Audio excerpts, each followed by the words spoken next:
Hello, freaks. That's right, we're back.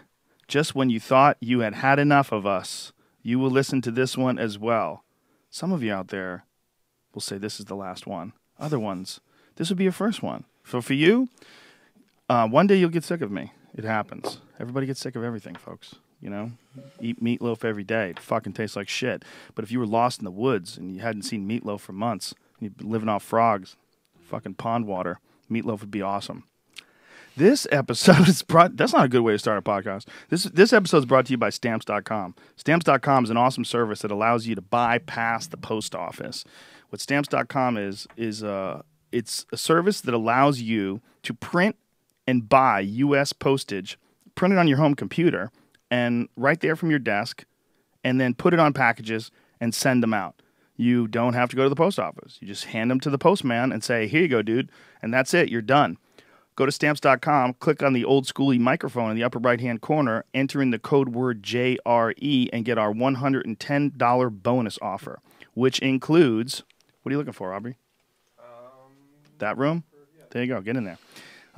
Includes a free digital scale and up to $55 of free postage. Stamps.com allows you to bypass the lines, get away from all the nonsense, and whenever postage rates change, they change automatically at Stamps.com. It's a beautiful service to save time and money. Leasing a postage meter's expensive multi-year commitments and hidden fees. You don't have to do all that shit. Just go to Stamps.com. It's a very sweet way to save time. Very convenient way. We use Stamps.com. Brian uses it for DeathSquad.tv. Our friends Tom Segura and Christina Przitsky, they use it for Your Mom's House for their podcast when they send stuff out. Stamps.com is an absolutely wonderful service. Go to Stamps.com before you do anything else. Click on the microphone at the top of the homepage and type in JRE. That's Stamps.com, JRE, and get yourself a $110 special bonus offer. We're also brought to you by LegalZoom. And LegalZoom, much like Stamps.com, allows you to do a lot of shit from home. That's what today's all about, folks. It's about saving time, being convenient, optimizing your minutes here on this earth. And what LegalZoom allows you to do is do a lot of shit from home naked that you would have to do at a lawyer's office. You'd have to make an appointment, go in there with clothes on. You couldn't be drunk, but... You can be drunk and naked and still do legal shit, like incorporate, form an LLC for just $99. You can do a lot of things with LegalZoom that you would ordinarily have to make appointments for and spend a ton of money. It's a very easy and convenient service, and if I correctly, I believe you used it to incorporate Onnit.com. Is that true? Onnit right? Labs LLC was formed originally by LegalZoom.com. Holla! If you're thinking about starting a business, you can do that from LegalZoom. You can also protect your family with a last will for just $69, or get a living trust, power of attorney, and more. LegalZoom gets the job right. 9 out of 10 customers would recommend the service to their friends and family. And we all know that at least 1 out of 10 people is a fucking whiny bitch. So that's basically, it's awesome. 9 out of 10 says it's awesome. Nothing. If Jesus came back today, his YouTube comments would be atrocious, okay? No one rides for free in this world. This world is overrun by cunts. We're like rats on a boat, okay? You get personalized, affordable service that you can trust. And that's why they earned an A+ from the Better Business Bureau. I'll say that again. LegalZoom.com earned an A+. That's right, that 1 out of 10, you fuckhead. You're wrong. You're wrong. They can help you with trademarks, copyrights, patents, all that good shit. In the past 12 years, over 2 million Americans have used LegalZoom, and they've saved a ton of money. LegalZoom is not a law firm, but they can connect you with a third-party attorney and provide you with self-help services. The third-party attorney thing is very important because if you're one of those people that you're in the middle of this and you're like, I'm panicking, this is not legal, I'm going to jail, you don't have to worry. LegalZoom will connect you with someone that lets you know that everything's going to be okay. Use the code word Rogan, and you can get a special discount for listeners of this podcast. Enter Rogan in the referral box at checkout for more savings. That's LegalZoom.com. Go there and get your freak on. And you can do it naked. There you go. We're also brought to you by Onnit.com. What a coincidence. Today, we happen to have Aubrey, the CEO of Onnit.com, with us. What up, what up? So he could tell us lots of groovy shit about Onnit. I am on Onnit right now. I'm wearing an Onnit t-shirt, and I'm hopped up on Alpha Brain. I had some fucking Alpha Brain dreams last night, son. Go, good googly moogly. I took Alpha Brain with dinner, and I went to bed about 4 hours later and had Paula Dean wrestling dreams. Wow.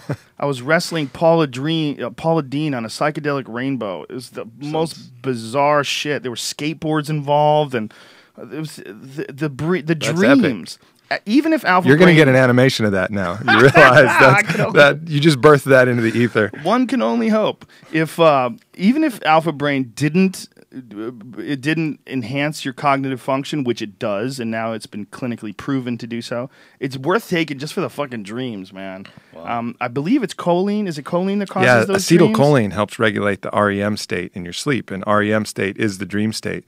So the more acetylcholine you have generally, the longer and deeper your REM state's going to be, so the crazier your dreams can get. So whether or not you even want to take Alpha Brain, double up on that acetylcholine and go for a fucking wild ride. And it's a safe ride, folks, okay? You're not going to die. You might think you're going to die, but I'm pretty sure you can't die in your dreams. Has that ever been proven? You can't die in your dreams, right? You just wake up. Is that how it works? I don't know if that's a fact. Yeah. How would anybody ever know? Yeah, because you could lie about it. I died in my dream. Yeah. And people would be like, well, the fucking But if you data's died, out the nobody window. would ever know. Well, usually the adrenaline of the pre-death moment usually wakes you up, I think. Yeah. You know, you're like, ah! Yeah. Yeah. The other thing I found with Alpha Brain that's really interesting is that lucid dreams are much more durable.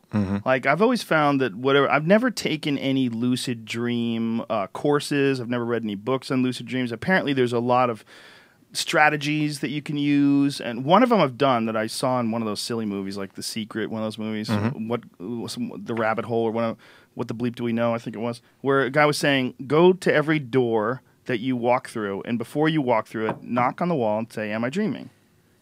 And do it as a habit, so that every time you go through a door, you go, am I dreaming? One time I did it in my dream, and it was like, whoosh, whoosh. I go, oh, fuck, I'm dreaming. And so I really did wake up in the middle of a dream, and it was very, very durable. It was really interesting. Yeah, you can stay in it and play with it and see where you can take it. Yeah, that's not normal. No, usually I go, oh my God, I'm dreaming, point, and I wake up, and then it's gone. Party's over. Yeah, instantly. Like, I've had a few where I was flying for like 15 seconds or something like that. But the Alpha Brain dreams. How long does it take for you to turn a lucid dream into sex? Instantly. Instantly. I find someone and just start a rape fest. No. You know, in the dreams, they all want to fuck, which is weird. Because it's your mind. It's my dreams.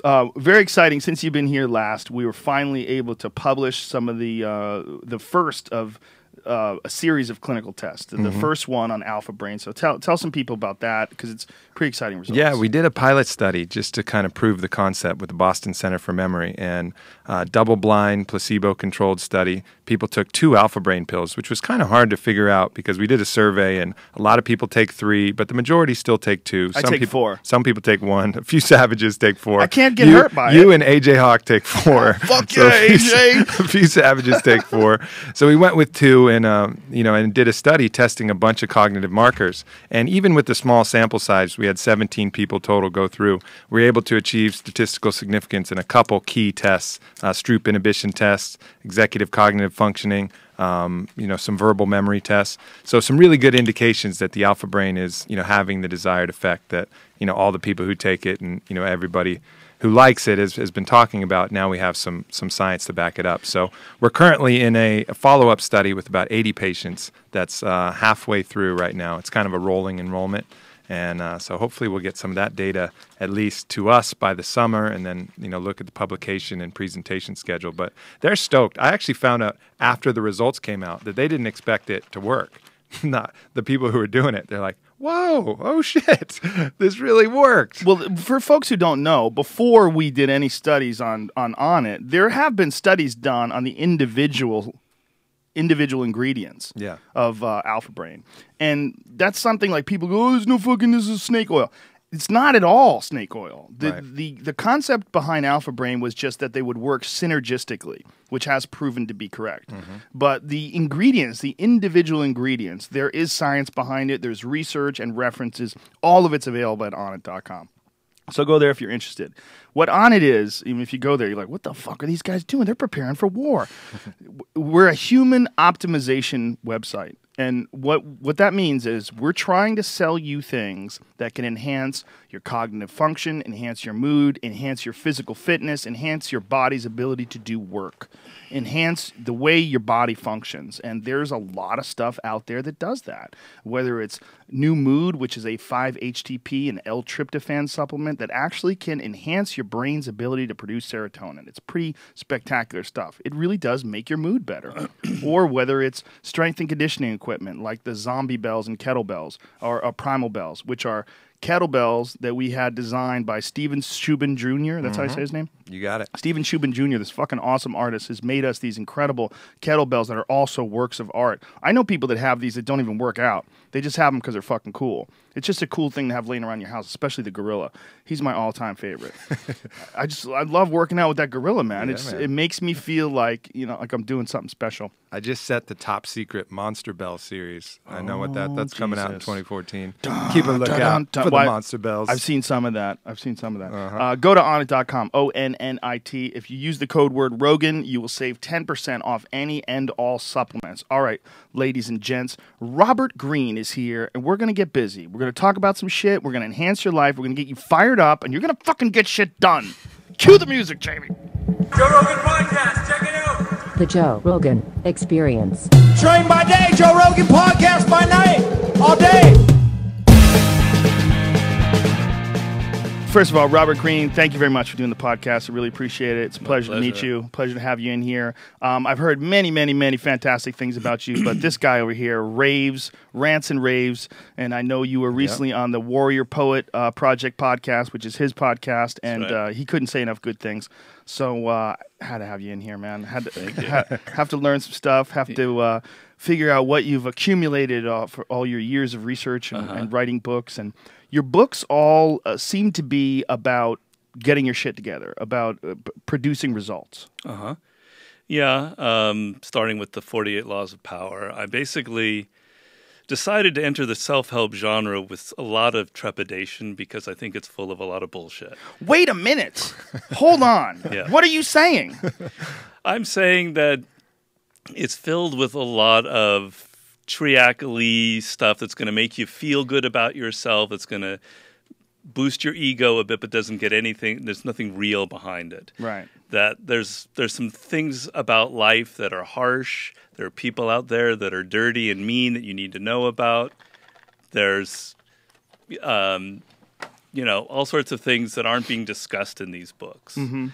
And I know, for instance, when I started out like in Hollywood, I used to work in Hollywood. I was like really shocked by all of the kind of power maneuvers and the kind of passive-aggressive games that were going on. What did you do in Hollywood? I wasn't horribly successful. I was a writer. I was assistant to a producer, assistant to a director, a researcher, a story developer. I basically did everything. So you were connected to the machine. You were in there. Very much so. You got to see the gears spin. Very much so. And nobody writes about what really goes on in the world. I got so sick of it. I see, all sorts of weird games being played. One director, this one producer who wanted to direct his first film, and basically it would look bad if he was the director of something that he had sort of put together. It just wouldn't look good politically. So what he did is he hired somebody he knew would do a terrible job, a director, a first-time director. He knew the guy would fail, and then he could go in and rescue him and become the director on the project. But in the meantime, totally destroying this other person's reputation. On and on. I could list 100 other sort of games like that. That's a quite clever move. Yeah. All sorts of things right out of The Art of War. And basically, that's just so I can jump in here and give a bit of my story. I found that book, Robert Greene's 48 Laws of Power, before I had met you, and I was in kind of a dark time in my own work climate. And I started reading it, and I started realizing all of the things that were happening, like, oh shit, that's what's going on. That's why this bad shit is happening. That's why I'm being thwarted in this goal that I have, because you go in with these good-natured intentions thinking, I'm just going to do my best. I'm going to wear my heart on my sleeve and it's all going to work out. Bullshit. It doesn't work out, So I saw his book. It can. You got to get lucky and get in touch with the right people. Or be in the right situation. Right. But a lot of times if you're in a kind of politically charged situation or a situation with a lot of ego, his book was like this wake-up call of just sheer unabated truth about what the fuck is going on. It's not so that I could do it myself, but at least so I could protect myself and see it and identify it. So this move that this producer did in order to, did that surprise you at all? Were you like, oh, you motherfucker? Completely, because he never told me. Obviously, he wasn't going to confide that this was going on. It's my interpretation later on. So you're sure that that's what happened? Oh, or? Completely, 100%. And I've seen him do other things, so I saw. What's his name? What's his fucking name? I can't do do that. Kidding. You shouldn't. He's no longer among us, so I don't want to. Oh, he's dead? Yeah, fucker. You got off light, pal. And he wasn't a totally awful person. He had a good side to him. Business is ripe with that stuff, though. But what really annoyed the hell out of me about the Hollywood business is that people would pretend to be so liberal and wonderful and good. I love your project. You're wonderful. You're great. But at the same time, they were so fucking power hungry. Yeah, and nobody really talks about the power hungry side and about what people are really up to. I worked with a guy on my very first sitcom. It was the first time I ever did any acting at all. And I didn't know about young. this. I was 20-something, 25, I guess, or 26. And I was on this show on Fox called Hardball. And there was a guy that was on the show that would insult people right before it was their time to perform. Like, he would say something about, what are you, fucking gaining weight here? Like, something? What's going on with the gut? And the guy would be like, what? And then you'd see the guy perform with this, like, shit. He would fuck with you. That's pretty good. Like, I've seen, it was really interesting to watch. It was bizarre. Like, but it wasn't pretty good. It was really shitty of him. He did it to me once, and I went, what? What the fuck did you say? And then I cornered him, and I said, dude, I go, don't insult me. I go, because you're an ugly fuck. Do you understand how ugly you are? I go, we could just start talking about what's wrong with you. And fuck this. And the guy would go, come on, we got to film the scene. I go, no. I go, this guy's a dick. This guy likes to talk shit to people right before and everybody was like, what is he doing? He's calling out the thing that, this guy's doing. Like, you're not supposed to do that. But he would be, like, really subtle about it. He'd be like, who picked out that shirt? Wow. Like weird shit. To girls, too, man. It wasn't just to guys. But this was his thing. He would be like, really catty. He was always reading, like, Entertainment Weekly. He was always reading what I would call the Devil's Rag, like The Hollywood Reporter, all that shit. He would read those things. And, like, you could see the little fucking power wheels spinning in his devious mind. Luckily, he's dropped off the face of the planet. Fortunately. So you could read some of Robert Greene's books, like Strategies of War, maybe, and probably find some tactic in there that this guy was applying in order to weaken his people to gain power. Probably, right? But I does anything come to mind, Robert? Oh, several come to mind. Mostly passive aggression. Creatively, though, that stuff it's very ineffective. Because I firmly, absolutely, wholeheartedly believe that if you put your effort into diminishing others creatively, it diminishes your own creative ability. I really do believe that. I also believe that performance-wise, if you try to diminish someone's performance, like as an actor, like this is one of the reasons why this guy sucked. He was so transparent. Like, he's just a shitty person. The guy that he did, the guy he called fat too, wanted to kill him. I had to talk the guy out of killing him. Like, this is a big fucking guy. Like, shouldn't call him fat, even if he is fat. Like, he was doing it to fuck with the guy right before his scene because he wanted to shine. He wanted to be the guy in the scene that was, like, really on top of the ball. Yeah. Wow. So the key thing is to know these strategies so you can do what he puts in there is called the reversal.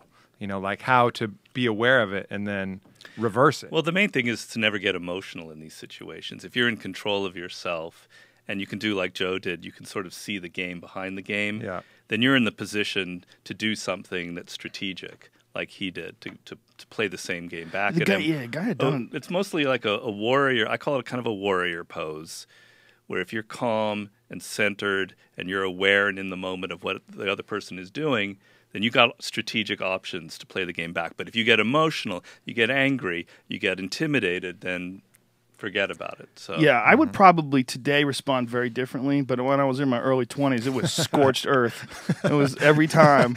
I was going to DEFCON 9 every time. I'm like, let's see who can hold our breath the longest. I'll drag you in a pool. That was always my strategy.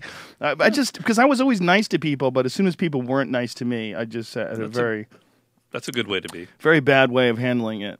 But that thing that people do seems to be not just calculated, but it seems to be something that's been going on since the beginning of time. As soon as people invented language and they invented the ability to deceive. You're touching upon the subject of my next book. That's why I'm smiling. What is that? It's tentatively called The Laws of Human Nature. And essentially I'm saying that somewhere around 10,000 years ago, maybe 6,000, our nature was set. Because we started living in groups that were larger than 10, 20, 30, the size of a tribe. And once you put 100 people together, all sorts of political games start happening. And things like envy and passive aggression and basic irrational responses, they already occurred in the time of the Bible. And so there are these laws of human nature that are so deeply ingrained in us. They're ingrained just like a chimpanzee will react a certain way under certain circumstances. And I'm going to show you where these laws come from, why people are envious, why people are insecure, why somebody who has a certain exterior, a face that they present to the world, why it's generally hiding the opposite, on and on and on. So you can understand where people's behavior comes from and not be surprised by it anymore. So what you present is steps to recognize cunts. Yeah, but you know what? There's a little bit of cunt in everyone, in all of us, including myself. And All of us, though? Yeah. And those who deny it, and hopefully you're not one of them, Deny. are actually crypto cunts. A new word has been formed. I'm so excited. Crypto cunts. That's the greatest word. That's a great band name, by the way. You can use it. Crypto cunts. Yeah, if I was going to start a band, it might be the Crypto Cunts. Okay. And get arrested, just so they'd have to talk about it on CNN like they did Pussy Riot. Yeah. That was my favorite thing Free about crypto cunt. Yeah, it's my favorite thing about Pussy Riot The being name arrested is was just great. them talking about it on CNN. name, I know. Pussy Riot, the members of Pussy Riot. I was like, stop! This can't be real. This is a beautiful time. Yeah. A beautiful time in history. Those girls are fucking badass, man. Not just badass for their ability to come up with an awesome name, but they get arrested. They spend fucking how many months in Siberia? They get out and start protesting at the Olympics. Yeah. Get horse whipped. Those chicks are fucking gangster. They're so gangster. I love Pussy Riot. I'm a huge fan. Even if their music sucks, and I don't even know if it does. It probably does, though. Yeah. Live performance on JRE. Pussy Riot. Make it happen. So the crypto cunt. So that's just my next book. Yeah. Everyone, but does everyone have cunt in them because they're reacting to other cunts, or do you think that everyone has like a selfish aspect to them that's undeniable? I mean, what is it about people that you think everyone has a little bit of cunt in them? Is it reactionary or is it actionary? Is that actionary? It's both. It's both. I suppose there might have been one saintly figure in our history who doesn't have any of this, maybe a Jesus or somebody. Mm-hmm. But pretty much the underlying philosophy of all my books, particularly the 48 Laws of Power, is that human beings have a primal need for power. And we've used that word power in the wrong way. When we think of power, we think of white men up in the White House controlling the world. I try and bring power down to an everyday level and say the feeling that you have no control over your life, over your destiny, over the people around you, your children, your wife, is the most miserable feeling that any human can have, that you have no power over them, no ability to influence them. And so from the age of 1, 2 years old, we have had this feeling of insecurity, of weakness, and we want to have control and power over the people around us, the events that go on in life. And that is the source for a lot of our manipulative behavior. Some people are overtly manipulative and very dangerous that way, but all of us engage at some point or another in something that teeters on manipulation. And my books are about, let's just be honest about who we are instead of trying to imagine that we were somehow descended from angels instead of primates. No, we're descended from chimpanzees. If you study chimpanzees, they're pretty Machiavellian creatures. That's where we come from. Let's be honest about the human being instead of trying to pretend that we're all born like Gandhi. Well, the chimpanzee has one thing that we don't, and that's language. Or we have one thing that they don't, rather, which is language. And language is where things get weird because you get deception. Yes. And you also get strategy. Yes. You know, where chimps have some strategy. Like, you ever seen the videos where they chase monkeys, where they corner them on the sides, and then other chimps rush them towards them, and they climb up and they eat them? It's pretty radical stuff. Yeah. And until the 1990s, people didn't even know that chimps ate monkeys. You know, they thought, these beautiful berry-eating friends, they eat bananas like Curious George. Well, nope, not really. They fucking rip monkeys apart and eat them alive. And they engage in warfare. Yes, they do. They engage in warfare against other chimps. They engage in it in a very strategic sense. They have lines where they're not allowed to cross, and when they do cross, they take action. This is actually an interesting topic because if you read Chris Ryan, proposes a theory that this behavior that they've observed, the chimp warring, was created by the artificial production of this food box in the chimp's habitat. When they were observing them, they would have food around that they were giving the chimps. No, but right. So this is pretty well done. They didn't see any of that prior to the food box when they would just go out. No.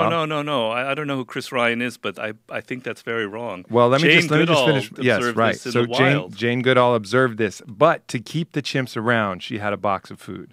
So this is a fact, right? And after that, it created this zero-sum game where the chimps were competing for a limited resource of food, which actually goes to the argument that when you create a civilization, and it's not just tribal, and it becomes a zero-sum game, that's when the war and the strategy gets to a peak because you're creating a zero-sum game. There's a limited amount of resource, a limited amount of crop, or in the case of the chimpanzees, a limited amount of food that was coming out of this box. So only a certain number of the chimps would get the food. So kind of interesting. I just thought I'd bring that up. And when Dr. Ryan's on here, you can certainly bring that up. He'll be on next week. He'll be on the 11th. What was your issue with what he said?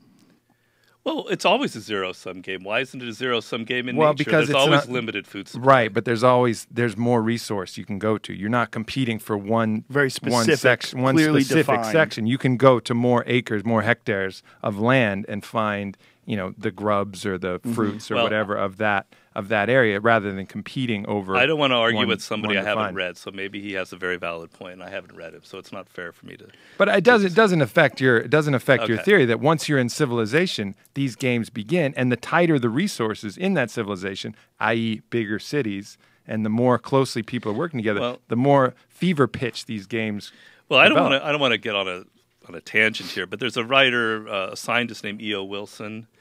A biologist, and he's pretty much demonstrated that our earliest human ancestors, going back to Australopithecines, were engaging in forms of warfare. Sure. So he wants to sort of debunk the notion of the happy, peaceful savage that goes back to Jean-Jacques Rousseau, etc., that we do have very violent roots. And so maybe chimpanzees, it becomes zero-sum if there's overpopulation and they're fighting over smaller territories, which we humans were doing as we became more populous. So he was trying to debunk the notion that it's only at the advent of agriculture, where we started living in settlements and became civilized, that warfare began. And he shows very clearly that the beginnings of warfare go back hundreds of thousands of years. Well, it seems unavoidable. It seems like all animals who compete for breeding rights, who compete for food, they engage in some form of combat. I mean, deers regularly kill each other. Yes. That happens with elk. It happens with sables. Sables with those crazy big horns that they have. They spear each other and they kill each other. I had Louis Theroux on the podcast yesterday, and he, at one of his documentaries, he had this African hunting camp where there's sort of these canned hunts where they have these high fence operations and they breed all these animals, and they have these sables and they're fucking murdering each other. They just run into each other and gouge each other when the females are in heat. What are sables? They're like, it's one of those crazy fucking deer things. You pull up a picture of a sable, Jamie. It's one of those African deer-like creatures with big crazy horns. They have these fucking murder weapons. Is what they have built in their face. I mean, that's really what they have. But the point being is that, there they are. Those guys murder each other. Looks like an oryx. Similar. Yeah, there's a lot of those different types of antlered, horned, animals. that they clash heads. I mean, that's what they do. They go to war with each other. It seems to be a part. I mean, it's also a part of genetic selection. It seems to be unavoidable. And I've always felt that when we look at the time frame between now and 6,000, 10,000 years, whatever it was, when we started having these civilizations, we're in a very small window between then and now, and such radical change has taken place between then and now. But yet genetically, not much. You know, Right. a few variations have been observed between us and people that lived thousands of years ago, but God, not that much when it comes to need, when it comes to sexual desire, That's right. when it comes to greed, when it comes to all the motivating factors and all the reward systems that are in place. Yeah. And the other thing being that we don't have release anymore. The physical That's right. release that a human being is essentially hardwired. Every chimp, they're swinging from branches and they're working out all day. I mean, they're constantly getting this release of energy. And they're also getting a release of some of their aggressive energy as well, which we don't seem to have a lot of. Exactly what I'm talking about. I think people are essentially leaky batteries of aggressive energy. I mean, when someone's in their car and they start fucking freaking out because you got in front of them and fucking honking their horn, God. that's a leaky battery of aggressive energy. The other day, this mild-mannered woman in her 40s or 50s cut me off, and she just turned around and I'd never seen a woman show that kind of absolute chimp-like aggressive baring my teeth at me in a car. It was shocking. You haven't been to the post office very often. Stamps.com. Another. Yeah, it's a weird thing, and it's also there's the car is a very unique environment in that because of the fact that you don't, even though you see people, you don't feel them. You know, you're not in front of them. Like, I'm looking at you right now, and if I said something that hurt your feelings, it would bother me. But if I didn't know you and you were in a car, I'm like, fuck you, dude. Fuck you, honk, honk, fuck you. You know, people do that all the time. I've seen people cut in front of each other and race down the street and get in front of each other, and just madness that you wouldn't see in a line. Right. You wouldn't see if you were waiting in line to go to a movie. It's very rare. But you see it there because all the social cues are missing. That's right. All the human interaction is missing. It's like there's this wall and this filter up. Same thing on the internet. Yes, more so on the internet because you don't even see the person. They're hiding behind, dickfuck69 is their name, whatever it is. They're not real. And so they can reach out to Robert Greene and go, your fucking books are for faggots. They can just post YouTube comments and go fucking crazy on your blog. Like people a friend of mine writes a blog and someone was like, why don't you have comments on your blogs? I'm like, well, what? Do you read comments? do you read comments on blogs? Why would you want anybody to write where you're writing? If you had a painting, would you allow people to paint underneath your painting what they think about your painting? It would be a lot of dicks pointing to your painting and piles of shit with flies. That's what they would draw. There's not all people, but enough people to where it's a problem because they haven't earned the ability to communicate with you like that. You choose who you communicate with in real life for the most part, especially who you surround yourself with on a regular basis. But online, you choose nothing. Yeah. Online, it's the beautiful thing about being online is that everyone gets to say something, and it's the horrible thing about being online is that everyone gets to say something and do so anonymously. Yep. Which is another part of what's weird about our progression from this ancient society where, we hunted and gathered to eventually agriculture and then civilization, in quotes, to where we find ourselves today. So your books essentially, and this new book especially, is sort of recognizing these traits so that you can move away from them? Well, you're talking about my new book that hasn't been written yet? Yeah. The point of the book is that this is human nature and it's an animal nature. And to be truly human, we have to overcome these traits in us. To be truly rational, reasonable, empathetic creatures, we have to overcome these various aspects of our own nature, which are embedded in each one of us biologically, genetically, such as our propensity to feel envy. The propensity to feel envy is basically at its root the fact that we humans are constantly comparing ourselves to other people. Look at your own life on a day-to-day basis and be honest with yourself and try and calculate how many times during a day you're actually comparing yourself to another person. He's got more money. She's prettier. He's, got a better job. You're doing it. That's like so completely human for various reasons, which I'll explain in the book. To reach a higher nature, which is the goal of my book, you have to be aware that that's happening in you, and you have to find a way to disengage yourself from that need to constantly compare yourself to others, to find your own value, your own self-worth from within. So I know these are all kind of cliches, but I'm going to show you in a very real fashion how you can overcome them once you're aware that they're inside of you. Yeah, but the book is not written yet. It's a beautiful point, though. That's the beautiful point of being aware of them instead of denying them. Yeah. Instead of getting all foo-foo, Yeah. Chimes and Indian chants. Thank you. Being aware of them. Yes. So when you started reading all of these self-help books and started recognizing that there was all this horse shit going on, Yes. Was your immediate reaction to try to write something that you thought was more realistic and beneficial, or did you just how did you deal with it? Well, there's a lot of anger. I have less now that I'm older, but I had a lot of anger back then because it really pissed me off that no one was talking about it. People were pretending that this was the world we lived in. There'd be books in the business section about management, how to manage people, which is a very primal topic of discussion. You have a group of people and you're a leader. How do you manage all of these insecure egos who are thinking of themselves? And these books were essentially dishonest. They weren't confronting the fact that when you put 10 people together, those people generally have their own agendas. They're thinking first and primarily of themselves and their future and their careers and what they can get for themselves. And if you start from a basic false premise, you're not going to get anywhere.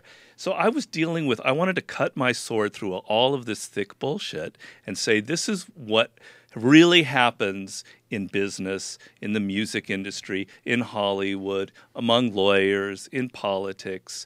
And if some of it was a little brutal, maybe I gave myself a little bit of literary license to exaggerate ever so slightly. But for instance, I have a chapter in there about how to create a cult. And it's obviously ironic. I'm not telling you you need to go out there and create a cult. What I'm saying is we humans are very gullible, and we're very easy to mislead, and we want to believe in something. We want to believe in a cause. These are the strategies that people have used in history to create a cult-like following, and I'm going to sort of reveal that to you. These are things that just aren't in self-help books, at least in 1998 when the book came out. So when you're writing about creating a cult, yeah, what are your strategies? How do you go about doing that? Well, you're trying to wrap yourself up in this sort of mystical veil. The chapter originally... I already fucked that part up. You probably haven't, because you have a cult-like following, and therefore you... Isn't cult-like different, though? From what? Than cult. Cult-like is different than cult. Because there's no organization whatsoever. I'm not trying to get anything out of anybody. I'm trying to tell them what to do. Oh. It's different. I'm not trying to benefit from it.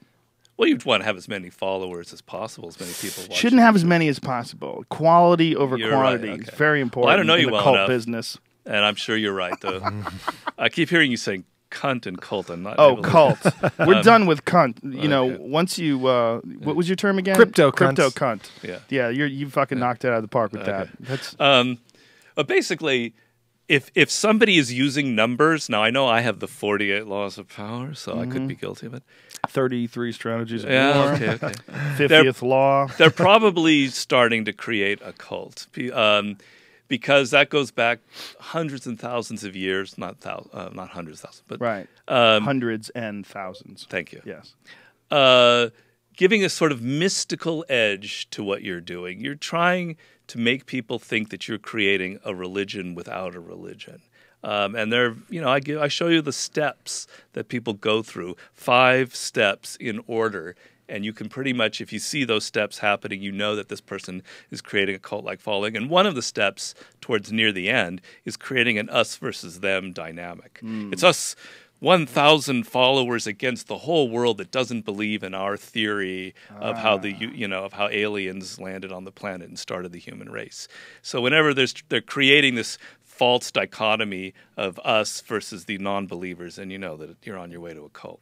That cult of thinking is very common, isn't it? Yes. The us versus them is really, that's the big one. That is the big one. And that goes back, I'm going to say in my new book, which hasn't been written yet, that goes back to our hunter-gatherer ancestors, where we're separating ourselves very violently from us, from them. That tribe over there, they're evil. They don't believe in the same gods that we believe in. They don't practice the same rituals. We have to go kill them. It's a very primal human thing. Yeah, people have this really seems inescapable need to be a part of a group. Yes. Whether it's a group of Mac users or, whether it's whatever the fuck it is. I like Fords. I like Chevy. Like people get really crazy about that. Yeah. And it's a very weird aspect of human nature. Yes. Like people want you to be on the same cell phone provider as them. You're like, what are you doing with T-Mobile, man? Come on over to AT&T. Like, well, the companies have used some of those strategies. They've created this us versus them mentality to help make people feel like that. All of these advertising practices that you see, generally you can find a lot of their roots in, some of these larger scale strategies. Like, look at this map versus this map, creating this antagonism that actually probably helps both sides. And they're all just shaking hands, like that plane ride where the Republicans and Democrats were playing Yahtzee with each other and having a big laugh. I remember the Think Different ads. Do you remember the Think Different ads for Apple? Where they use all these dead people. It was like, does that guy even know he's in an ad? The guy's dead. This is weird. Think Different with the Apple logo and everybody wanted to think different. It was a very effective ad. Very effective, but almost, kind of deceptively so. Yeah. In some weird sort of a way, Well, it's a fucking computer, man. Yeah. What you have is a computer. Like, it's not thinking for you. That's right. You could write the most racist, horrible shit on a Mac, and it doesn't stop you. You could totally plot your agenda against whatever, and fill in the blank. Anti-homosexual, anti-woman, anti-whatever. You could just write the worst shit ever on a Mac. It doesn't discriminate. It doesn't have any effect on how you think. Like, it's such a dumb ad. Think different. Think different how? I'm sitting in front of this thing going, I'm not thinking any different. I think it's also grammatically incorrect. It is, differently. Yes, you're right. Yeah, it's fucking dead wrong. But yet effective. Yeah. It's that the need to be a part of a group is it's one of the things that people definitely play against. Well, we're complete social animals. Mm-hmm. And that's the source. If you think about the human being, go back 1 million years ago, we were incredibly one of the weakest animals on the planet. We were just barely learning how to stand up on our 2 legs. We were slow, couldn't run very fast, didn't have teeth to kill another animal with, no poison, no claws. We were maybe one of the weakest animals in Africa, and yet look at us now. It was from our becoming the preeminent social animal. We learned how to work in groups, to hunt in groups, to cooperate. Out of that came language eventually. So you can't divorce our extreme social nature from who we are. And because of that, we have a tremendous propensity to conform, to want to think like other people. I don't know if you're familiar with the Milgram experiments about authority and obedience. It was in the 60s. A Yale professor had people come in for an experiment where they were made to give electric shocks to other people if they didn't answer a question correctly. They weren't really giving a shock. It was all a plant, but he was trying to see how they would respond to authority. And the most mild-mannered housewife would be giving those shocks to people when they gave the wrong answer. And he was showing how inbred how we are all wired to obey authority. So these are things embedded deeply in us as a social animal for the good, for a good thing, our ability to cooperate, but also it's a very dark and negative side, which is our ability to engage in groupthink and our mindless obedience to authority. Is that where that's coming from when the mild-mannered housewives are hitting that button and shocking people? Is that where it's coming from? Or is it they finally have some power over something? Because I feel like there's a lot of people out there that feel incredibly powerless and frustrated, and they feel like they have this backlog. Like they have a leaky battery for that. Like they want to have some fucking power over people. And when you finally do, like, what was the Stanford prison experiment? Yeah, that's the same. Was it the same thing? No, there were two professors who were friends, and they kind of did. Oh, both shitheads. Yeah. Pointing out like how to make people evil. The Stanford prison experiments, I mean, they cut them off they cut the experiment short because people were being so evil. They had fake prison guards and fake prisoners. I personally experienced that on a personal level when I was a security guard. I worked as a security guard at Great Woods, which is a concert center for the performing arts in Massachusetts. It's in Mansfield, I think. Wherever the fuck it is. Manfield, Mass, I think it is. It's this outdoor venue, and there was a lot of crazy shit going on. They had all these nutty concerts there, and all these fights would break out, and it became us versus them. Us as a security guard versus them. And I saw some really mild-mannered people do some mean shit to the people that were guests there. Very interesting, you know. Yeah. I saw a guy that would never hurt anybody punch somebody in the stomach because the guy, I forget what the guy did, but I remember watching him hit this guy going, wow, this is crazy. Yeah. And it was because of that. It was because he was wearing a security jacket. He was security. The guy was a drunk asshole. But where he would normally, if he ran into this guy in the street, would never hit him. Yeah. But because he was in this position of power, in quotes, you know, he hit this guy. I mean, I don't know if the guy pushed someone or something, but it was avoidable. He didn't have to hit him. Yeah. And I remember that mentality being very clear, the us versus them mentality. So the key to avoiding these dark characteristics is you have to be honest, number one, which I think he's very good at doing, but then also understand and identify them, not, you know, be able to look and say, this is why this is happening. We have this us versus them dynamic. It's creating this thing. And unless you can identify it and become aware of it, you're pretty much powerless to break it. So the knowledge that these books give you, at least in my opinion of one of the reasons I loved them so much, they give you the power back by saying you're not just a leaf at the mercy of the wind of these forces of human nature and the forces of other people wielding these power games and the forces of seduction by these people you're desperately trying to date and how they've got you all wound up inside. You're no longer powerless because you can see, aha, this is what's happening. And you can take some of that back and then chart your course with your own intent, with your own morality, how you want to do it. Yeah, that's very. Thank you, Aubrey. That was very well put. I have a book. I should have you just answer all the questions. I did a book. I think he's busy. Yeah, I got a few things going on. I did a book with 50 Cent, the rapper, called The 50th Law.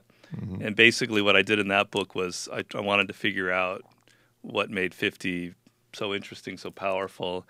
And after hanging out with him, I decided that the guy was fearless. He had just an incredible fearless quality and philosophy of life. So the book that we wrote together was sort of a meditation on fearlessness. And the whole point of the book was being fearless isn't a question of just going out there and saying, fuck you, I don't care what anybody does. I'm going to, push you around and I'm not afraid. That's not fearlessness. Fearlessness is first coming to terms with the fact that you are afraid. You are afraid of death. You are afraid of other people getting one up on you. You are afraid of being alone. You are afraid of people thinking that you're different. Okay, look at it in yourself. Be aware that that's existing, that it's happening in your body before it even hits your mind. Now that you're aware of it, now you can start conquering your fears.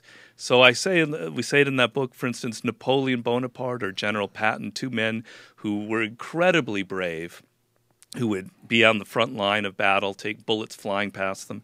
These were men who were very afraid in the beginning when they first went into battle and were quite ashamed of the fear that they saw in themselves.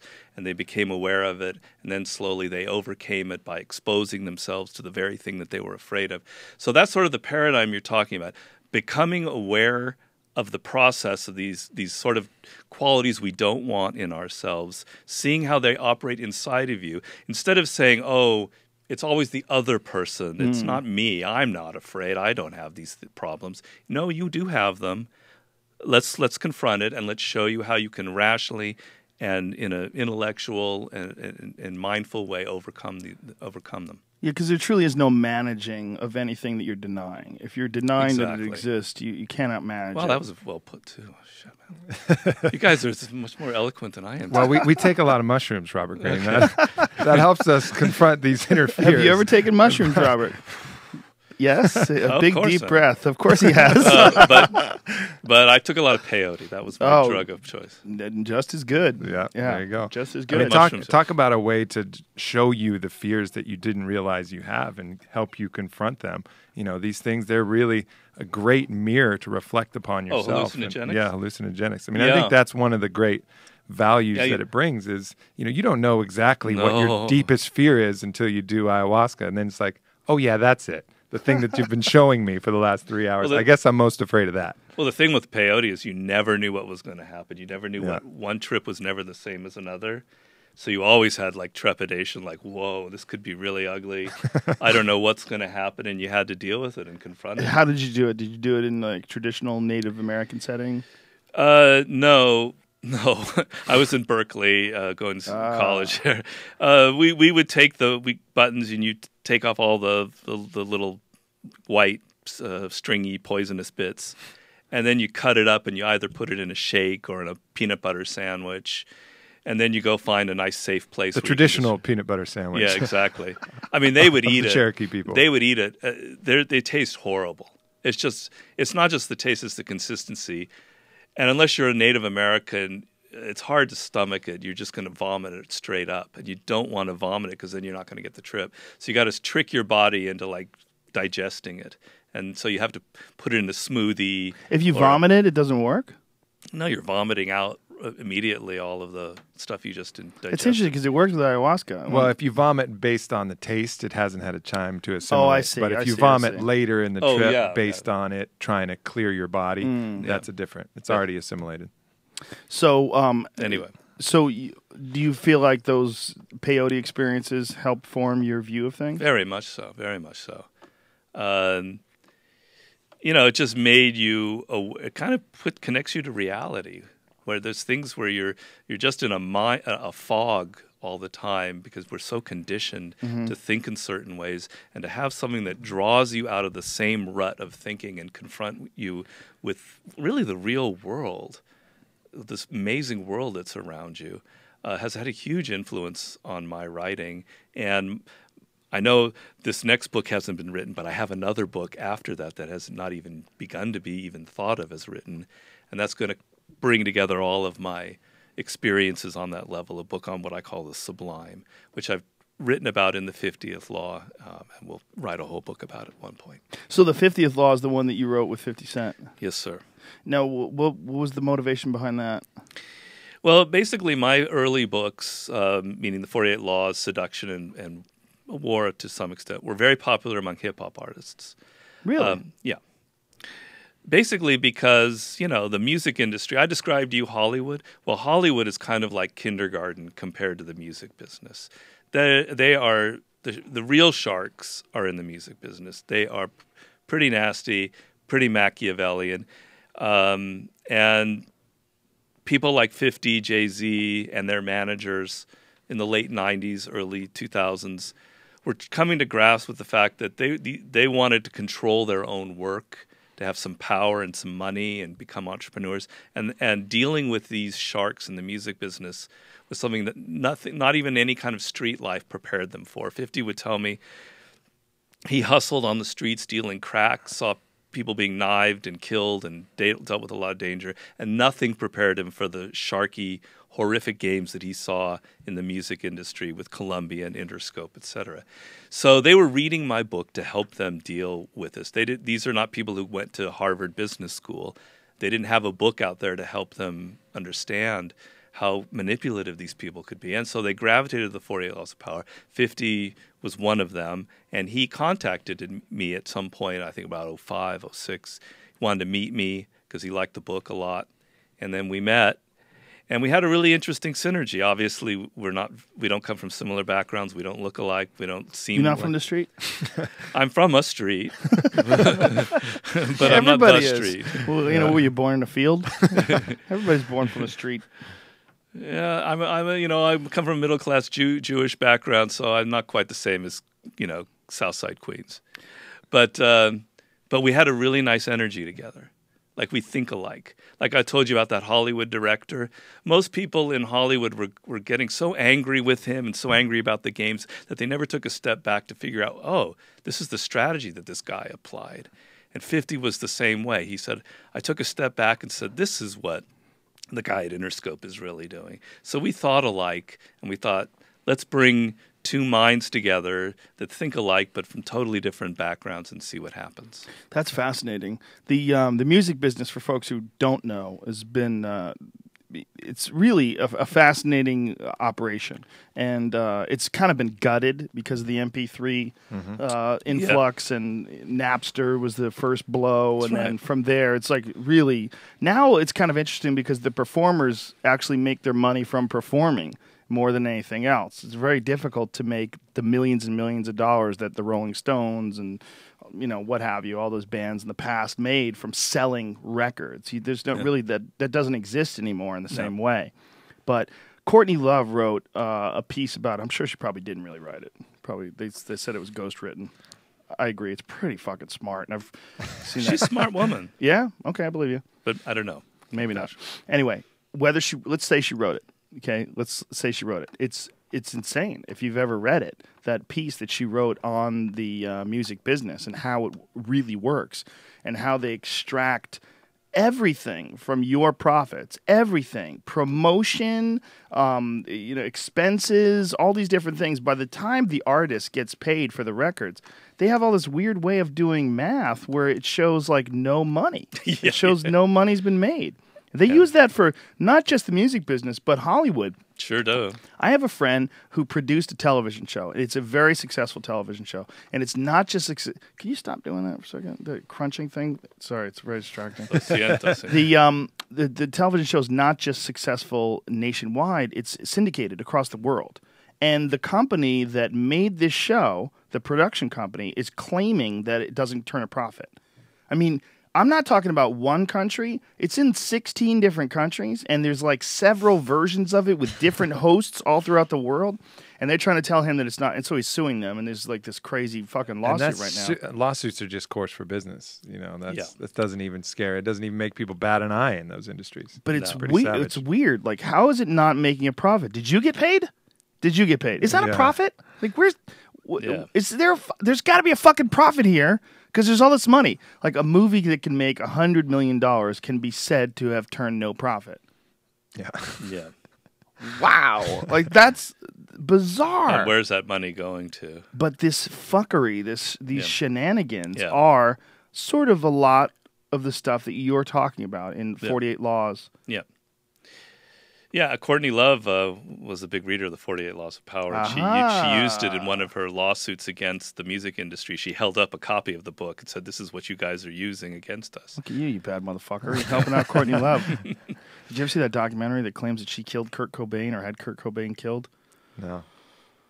One of the most fucking bizarre documentaries ever. Like someone fucking set out to prove that Courtney Love was responsible for Kurt Cobain's death. I was like, oh, all right. Are you sure? Yeah. Because if you're not sure, check your sources. Yeah, that's a pretty fucking crazy statement. Yeah. You know, how can you can just do that? You can just say that? Yeah. Nobody tried her for that. Like, can you sue someone who says that you're responsible for the suicide of your fucking husband? Awful. Off track, obviously. Back to the book. So this business, this music business, is just an example, really, of what happens when power structures are created, when people who are in these power structures understand the game, and then take these people that are just coming into it fresh, and especially artistic types, people who are creative, people who are artistic types, oftentimes not very good with money, not sound financial thinkers, and just the opposite of these business sharks that are involved in Interscope or whatever whatever the label is. Well, they've dedicated themselves to the mastery of their craft. And this whole other craft, this business sharkiness, is this other whole skill set that it's, challenging to be able to master both. So getting the cliff notes is awfully helpful to be able to sort that out, because, that is to be as where they are at that point. And obviously he'll go into his book Mastery, but That is a relentless pursuit of excellence in a well-defined niche that doesn't allow for a lot of time to explore these other things unless, you're forming some bridge. If you were going to recommend your books to someone, what order would you recommend them in? Well, it depends on what business you're in and what point you are in life. Okay, how about me? How about me? I'm a comedian. Yeah, what should I do? You who are already so successful? Well, probably mastery in some ways, because maybe to take you to the next level. But I don't know if you're dealing with a lot of political stuff. If you are, then you're going to want 48 Laws or maybe the Strategies of War. It depends on who you are, what your weaknesses are, what your strengths are, where you are in life. If you're 22 years old and you're just graduating college and you're about to enter the real world, I'd say mastery for reasons that maybe hopefully we'll get into. But if you're 25 and you're now working at Goldman Sachs, God bless you if you are, or God save you, I think, you're going to probably want the 48 Laws of Power because, man, that's a power-hungry, nasty, manipulative, Machiavellian environment if you're in the music industry as well. If you're someone who's very afraid, you've got all sorts of great creative ideas, but you're never going to the next step and starting that great movie or project you have, maybe the 50th law would be good for you so you can get over some of those fears that are holding you back. If you're some guy who just can't find is really bad with women, Art of Seduction obviously would probably be your choice. So it depends a little bit on who you are. Now, you wrote The Art of Seduction to help people get laid? Is that the idea behind it? No, I didn't. No? I know it would sound great. I know I'd probably have 8 million people buying the book tomorrow, and now I'm only going to get like 15.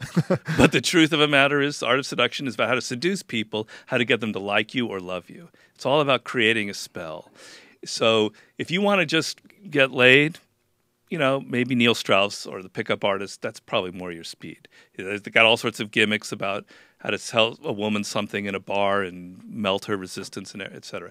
I'm more about the long term, how you can take that woman, or it can be a woman seducing a man, obviously, and play a mind game on her. So in the course of 3 months, she doesn't want to just sleep with you. She wants to give you everything she has. So you're creating stalkers. Could be. And I have, and I'm ashamed of it. But more likely... I don't believe you at all. When you say I'm ashamed of it, you're fucking proud of that shit. I see it. No, I don't like stalkers, because really the book is about casting a spell. Okay? Let's say this is the goal of seduction. When that woman leaves you after the whatever night you had together, the date or whatever, or just an encounter, she's going home and thinking about you. Okay, now you're starting to seduce her. It's a mind game. It's a mental thing. We humans, our sex drive and our mental process are really interconnected. And I'm getting you to play on that. I'm getting you to play on psychology and melting other people's resistances, getting them to lower their guard, because everybody's got their guard up constantly, particularly in this modern world. Nobody is opening up to you, or nobody wants to show vulnerability. You're just dealing with a million porcupines out there.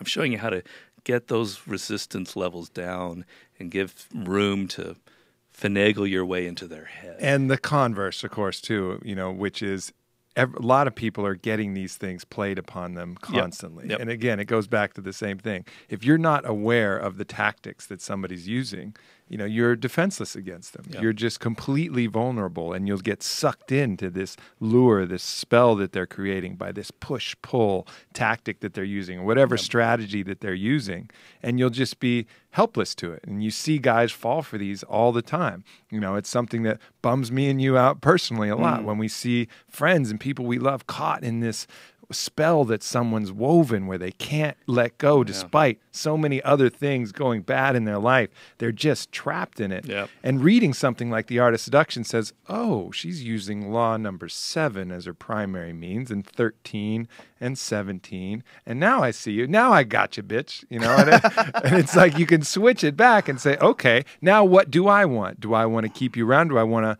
to just release myself, remove these hooks, these invisible hooks that you've created, and just be free to chart my own course? Wow, thank you, Aubrey.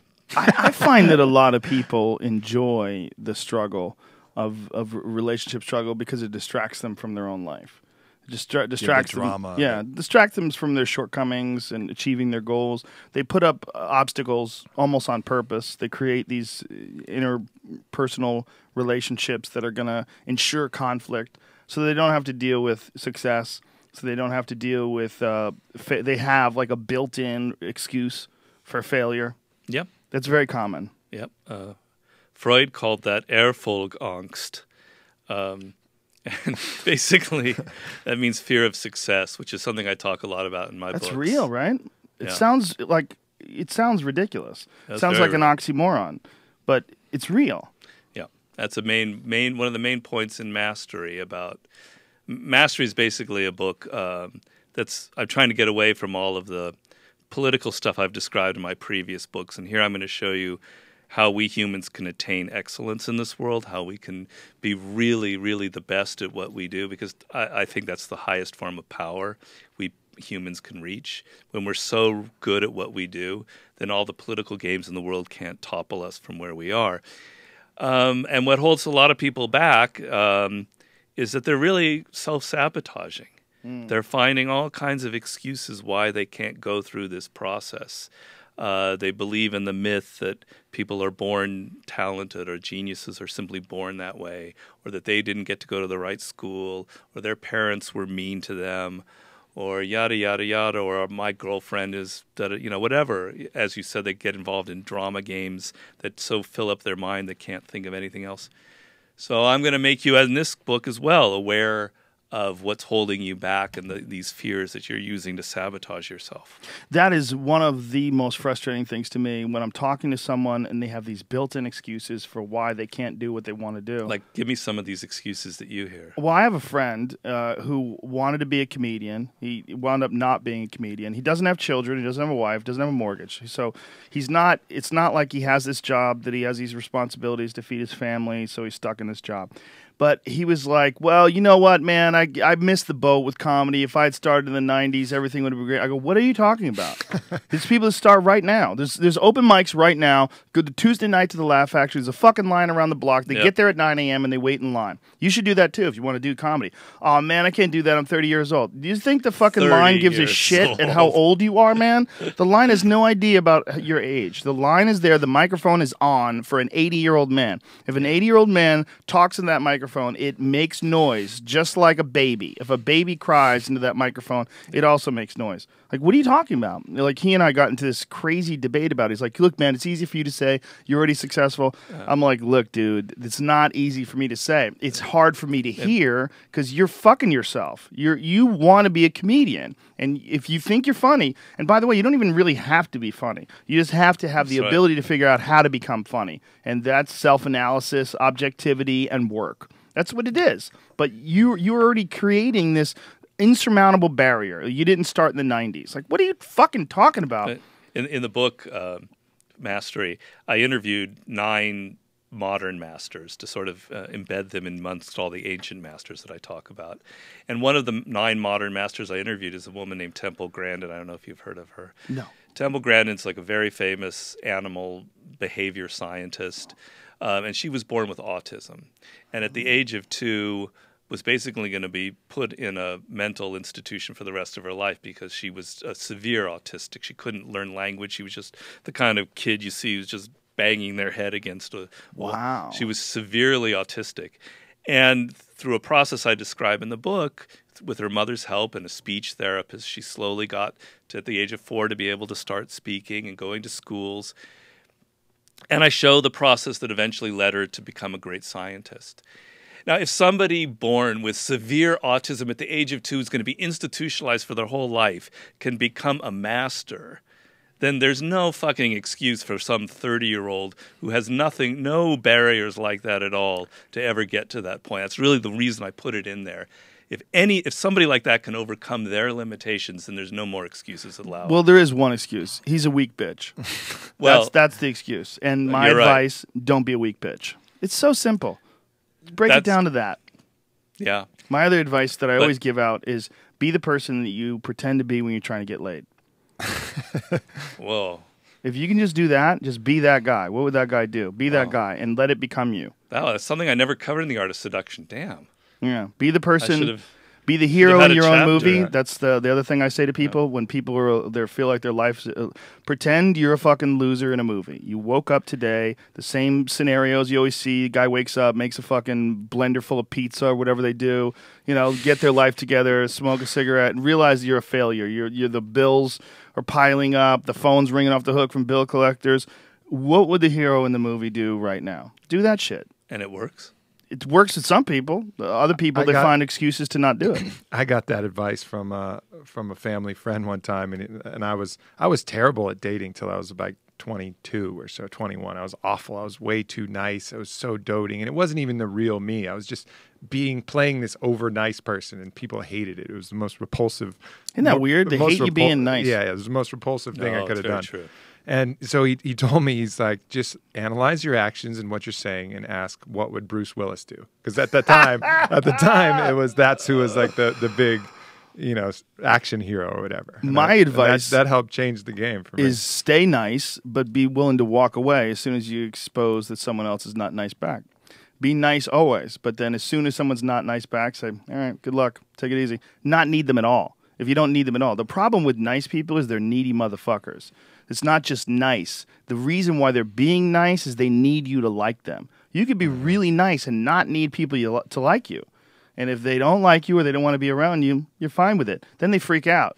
They don't know how to handle that. They're like, shit, I missed the nice guy. That's right. He was nice and it slipped through my fingers. Personal sovereignty. It's one of the most important things to have in this life. The ability to be yourself, to be by yourself. And why would other people like you if you don't even like yourself? You got to do things in life that you would admire. You got to be the kind of person that you would like. And if you're not, why would you expect anyone to like you? I have this argument with guys all the time where they talk about women and, fucking girls want money. They want this, they want that. Women are always like, I'm not so good with women. I always say this. Would you fuck you? Would you fuck you? I don't If think you- I would. Who would want to? I don't know. Come Anybody on, would say yes to how that. dare you? It's not just physical; it's mental. It's the way you behave. Are you a kind person? Are you fun to be around? There are people that are just genuinely great to be around. They don't have to be good looking. They don't have to be. They don't have to be intelligent. They don't have to be well read. They just have a quality. They have a quality. And do you not have that quality? And if you don't have that quality, can you acquire it? Well, what I try to do in Art of Seduction is, I'm saying people who read a book and try to seduce are usually the worst seducers, or who've taken some advice because they're not in the moment, and they seem like they're kind of being cold and calculating. And the trick to seduction is to appear, or to be as natural as possible and to at least appear natural. So everybody has a different style. Some people are funny and great to be around, but maybe you're just not born that way. Maybe you're just not witty. But you have other strengths. You have other qualities. Something naturally seductive about you. That could be you're very social and you can think about what the other person wants. It could be I have one of the types in the book. Maybe you do have coquettish qualities. What does that mean? You can blow hot and cold. Coquettish. Ooh, new word. Coquette? Coquettish. Never heard anybody say that before. Sultry French coquette. Isn't that amazing? You could live 46 years on this world. I've taught you several words today. You have. Thank you so much, crypto cunt. Yeah. That's my favorite word ever, I think. You're free to use it.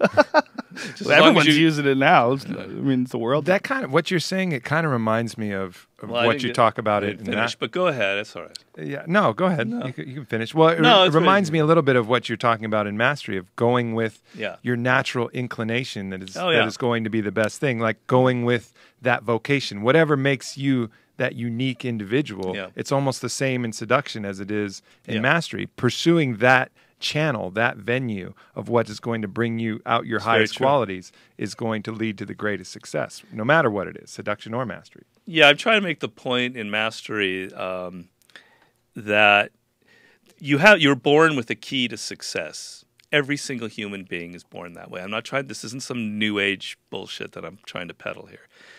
What that key is the fact that there's something unique about you. Your DNA is unique. Your brain is wired in a unique way. They've done these really interesting studies on newborns, infants 1 month to 6 months, and they've been able to show that at the extremely early age, infants are already distinguishing between things that they like and don't like on very particular levels, like foods and colors and sounds. So when you were really, really young, you had what Aubrey calls, and I call in the book, primal inclinations. There were things you were attracted to that are very, very unique and distinctive about you. It could be sports. It could be competing and winning. It could be working with people and social situations. It could be music, whatever it is. If you're able to stay true to that or rediscover it when you're older and mine what's unique about you in your tastes, in your way of thinking, in your whole spirit, you are going to fucking succeed in this life. You're going to create a business. You're going to create a book, have a podcast that reflects your weirdness, your uniqueness, and people will come to you because it's true, it's authentic, and there's nothing else out there like it. How do you do that? How do you stay true to that? How do you figure out what your life's task is, as I call it? How do you keep connected to those primal inclinations? That's what the book Mastery is about. But you first have to be at least aware of what the root of your possible success in life is. And I try to make the point that if you aren't pursuing something that's personally and emotionally connected to you, you're never going to actually succeed in life. If you go into law and you were meant to be a writer, you might be able to bullshit your way for 10 years or so and be a pretty good lawyer. But eventually, because it's not something you were meant to do, you're going to disconnect. You're not going to be into it. You're going to emotionally disengage. You're going to start drinking. Your hair's going to fall out. You're going to start seeing hookers and getting on drugs. Wait a minute. You were good up until that point. I lost you. Well, because you're not pursuing what you were meant to pursue, and your life's going to fall apart. You're not going to. So you're going to have a good time with hookers and drugs? Well, you can, but I see. You're right. I probably lost you there. People are probably going, "That's what I really want." Yeah, this sounds awesome. So wait a minute, the plan to mastery is you become a lawyer when you're really supposed to be a writer, then you get hookers and drugs. Yeah. Yes, I think hookers and drugs are fun. I'm confused. All right. No, I'm just playing. Okay. I fully see what you're doing. And Yep. I do think that is a very important point, that people do sabotage when they're unhappy. And I find a lot of people that tend to work jobs that they find very unrewarding to be exceptionally materialistic, because they're trying to reward themselves with these material items, and these material items become goals for plowing through another day doing this shitty job. It's a real dead end. That's like one of the worst traps that people fall into. Now, I have nothing against money. I like making money. But the goal of your life, when you're in your 20s, for instance, should be learning as much as possible, developing skills in different areas, and not worrying about how much money you're making. Giving yourself the freedom to make mistakes, to explore, to have some adventures, to try things out that don't quite work for you. And then when you reach your 30s, you've got all these skills and experiences, and you're going to make that money eventually. But the path to mastery, like, you look at somebody like Steve Jobs, you can hate him or you can like him, you can think he's great or not. But he ended up being one of the wealthiest men that ever existed on our planet. He never thought about money. He never cared about it. He lived in a house that was hardly decorated. He just... it just was never on his hierarchy of values, to quote Maslow there. So if you're obsessed with money, you're actually going to find all sorts of problems in life. You're going to become hooked to that paycheck. Let's say you're 32 years old and suddenly you're downsized or you're fired from your job and you've been addicted to that $80,000 or $100,000 years that you've been getting. Now you don't have the mental freedom to take a job for half that price, where you can now maybe start learning some skills and moving on and really finding your way, because you're addicted to all that luxury and to the things, into the ego that you have connected to that paycheck. So money is one of the worst traps. And the reason people get into that trap generally is because of their parents. Their parents tell them, Johnny, Susan, whatever your name is, you've got to make a living. You got to go get a job that's lucrative. You got to become a doctor, a lawyer. You know, you got to go to Yale and get this degree and go into the business school, etc. And you're not listening to yourself. You're listening to other people and their values. So. You call that a counterforce in the book. It's things that work against you and work against you from finding what you call your vocation, which is like what is going to make you the most happy in doing and being. And when you're in your vocation versus just doing a work, when you're in your vocation, you're passionate about it. You love what you're doing. And so you're going to naturally be more inclined to be great at it because you're going to put way more energy, way more passion into it. I mean, think about the people who have achieved, you know, greatness in any different field, all the people we know, you know, even the bow hunter, he loves it. You know, he loves what he's doing. Cameron Hayes. He's found success in doing it, but he found his vocation and he's just stuck with it. And so he's become a master. But if he was trying to do some legal job or some accounting job, he would suck at it probably. Well, he actually has a day job, which he fucking hates. And when he describes it, he talks about dying there. He feels like he's dying every day when he's at work. Yeah, but you're absolutely right. Is there a benefit in experiencing that resistance early in life so that you steel your resolve against it? Which resistance? The resistance to do what you actually want to do. I mean, I feel like a big part of my motivation in life and the strength of my resistance to getting other people happy or to doing what other people wanted me to do was that I was pressured in a way that I didn't towards a direction that I didn't want to go in. I was Of course. Yeah, I mean, one of the things that like I would hear all the time when I was starting out in stand-up comedy is my mom telling me that I wasn't funny. My mom was like, "Why are you doing this? You're not funny. Like this is not a smart." And I would like bite down on my mouthpiece and fucking plow forward because of that. Because you know I didn't want to hear that. I didn't want to hear finish your college degree, get a normal job, stop being a dreamer. I didn't want to hear that because I had heard it, and it strengthened my resolve. Very much so. It's definitely a theme in the book. I mean, if your path is too easy, if you just fall out of the womb and suddenly you know this is what you were meant to do, and at 18 you're doing it, you're going to have other problems down the road. It's good to have resistance. It's good to have people fucking with you and saying you're not good at this, etc. I know, for instance, in my path to writing the 48 Laws of Power, I kind of knew I wanted to be a writer, but I went into forms of writing that didn't suit me. I started off in journalism, did that for several years, and really kind of hated it. And at one point, an editor had lunch with me, and he pointedly said, "Robert, you're never going to be a good writer. You just don't have the chemistry for it. You're just all over the place. You're not disciplined. Maybe go to law school or something." And that got me out of journalism because it made me realize I really hate the assholes who work there, who just got to stick up their butt and can't think about what real writing might be like. I got out of that and wandered around Europe and tried writing novels and all sorts of things that didn't work either. Then I tried Hollywood and I tried television. Through that process, I discovered what I loved. When it came to the chance to do a book, the heavens blew open for me. Yeah, a book. I have total control over it. There are no assholes telling me, coming in like in Hollywood and changing everything that I write. There's no writing for an article for 1 week that disappears. I have a book. But it was only through this process of finding what I hated. So when people come and tell me, I don't know what my vocation is, I don't know what it is I should be doing, I often say, well, what is it that you hate? What are those things in life that you don't like? What are those jobs that you've had that suck the life out of you? They're sort of indications of maybe something that you should like. You don't like working for large groups of people. You should be an entrepreneur. You should be working for yourself. You're shaking your head. You look very skeptical. No, not at all. I'm agreeing with you wholeheartedly. Okay. The total opposite. Okay, sorry. I'm like, no, please go on. No, I'm just... Yeah, so... I love it. You've got to have the resistance. And the worst thing that happens are people who get successful at 25 and then think that they've got the golden touch. And they don't realize that they don't have the golden touch, that maybe they were kind of lucky. And then they keep thinking that they have to repeat the same thing that they did. Let's say they became a comic at the age of 25, became hugely successful, but they didn't have the resistance that you had. Now they start not listening to their audience or to other people or to their mother who says they're not really that funny. and they just think everything they do, everything they should is just wonderful. By the way, that's very common. Very common. That's a huge issue with comics. Yeah. Well, a huge issue with comics is they become successful and then they start to suck.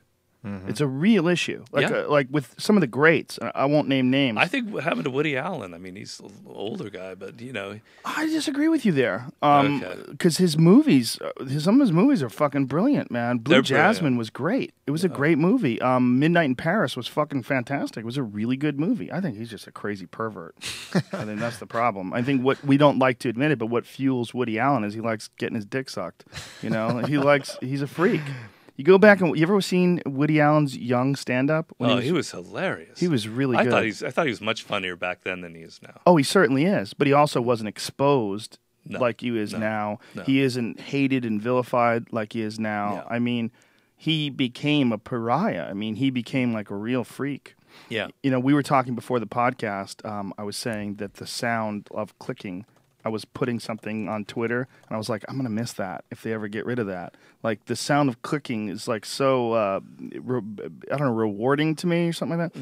Woody Allen does all of his typing, all of his scripts on an old typewriter. And the way he edits, he takes pieces of paper, and if he changes a scene, he'll print it out on a piece of paper and then cut it and then staple it to the other thing or tape it to the other thing. Like he's like so old school in his approach.